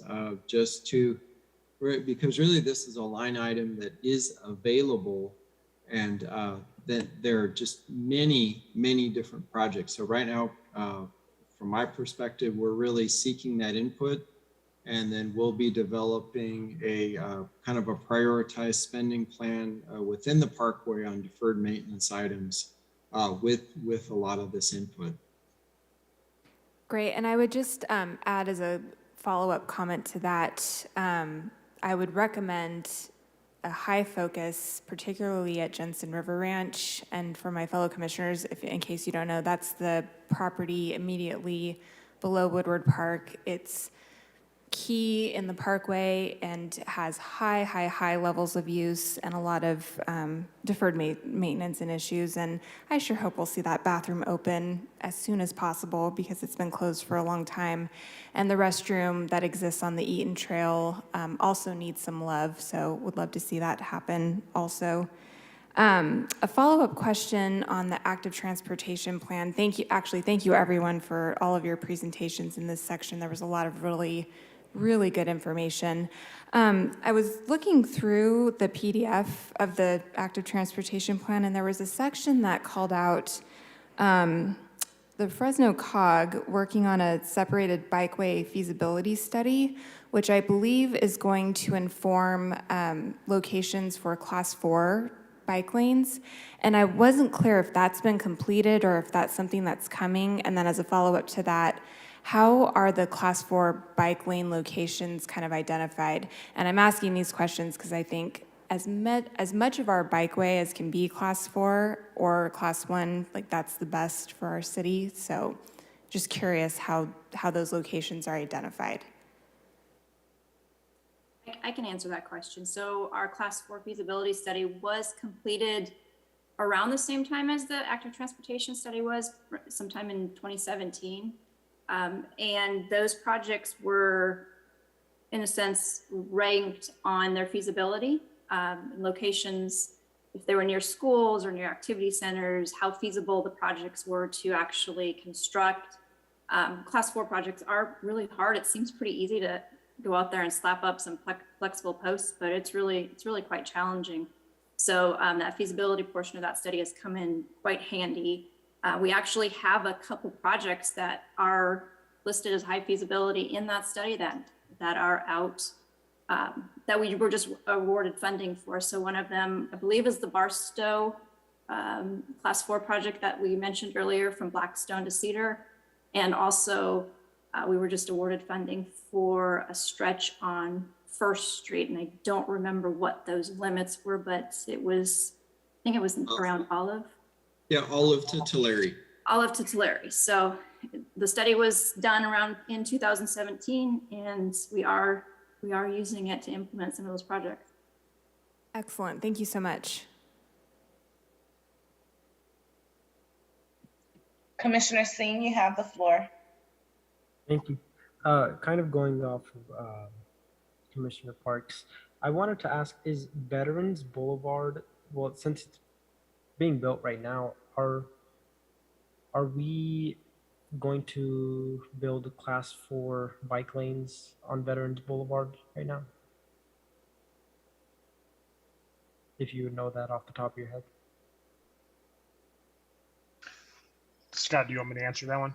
Randall, go ahead. You have been leading the Veterans Boulevard project for some years, so go ahead. So yeah, Veterans Boulevard does not include a class 4 facility, but it does include a class 1 facility and bike lanes, class 2 bike lanes. So that's what I'm interested in. If bike lanes are, I mean, clearly very expensive, right? This infrastructure is very expensive, as the slide showed earlier.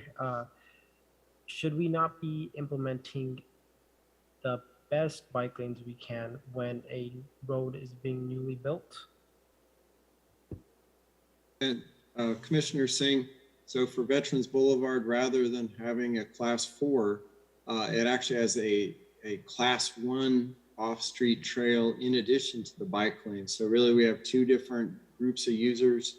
If the cyclists prefer to be on street, we have the on-street bike lanes available, but more so for your recreational cyclists, children, families. They have 12-foot wide, two-way off-street bike path available along Veterans, which incidentally, it will have a grade-separated crossing of the two southbound the freeway ramps, both the off-ramp and then the loop on-ramp to the freeway. The trail will actually go underneath the ramps with a bridge so that you don't have that crossing of the traffic.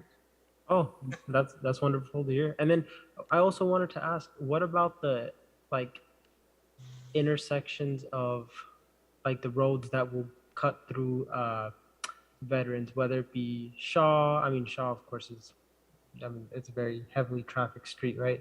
To up to, I think it's Barstow, to even higher where Rio Vista. What about those streets where there is traffic that will cut through Veterans Boulevard? Will they also have, will those intersections also have, I guess, protected bike lanes or barriers that will, I mean, protect, folks, protect bikers, pedestrians, and whatnot? A great question. Let's see, the trail users and cyclists in the bike lanes, they will have signalized crossings, a traffic signal, or is commonly known as traffic light, at each location for the crossing. As far as class 4 facilities west of 99, that's something we'll have to tackle with our update of the ATP. At the time that our 2016 ATP was put together, the Fresno COG feasibility study had not been completed yet. And we had a lot of roadways that had either class 2 or class 4. So I think now that we're, as Jill Gormley had shared, now that we're making some headway, we're implementing them. The community is getting a feel for protected bike lanes. There's going to be more opportunity to add them west of 99. Okay, great, thank you.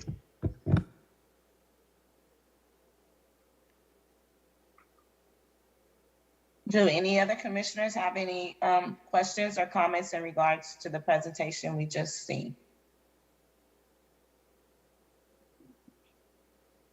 All right, do I have a motion from a member of the commission regarding adoption of the fiscal year 2023 Public Works Department and Beautify Fresno budget and capital improvement plans recommendation for City Council's consideration?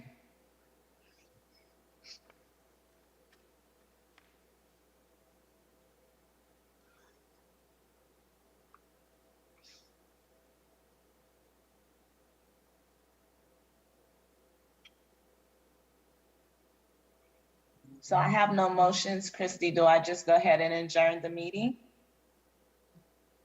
Yeah, if there's no motions for staff for city council's recommendation, then that's the last item.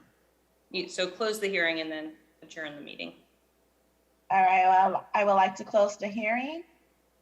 And this meeting is adjourned at 8:54 p.m. Thank you guys for your work. Enjoy your evening and see you next time. Thank you,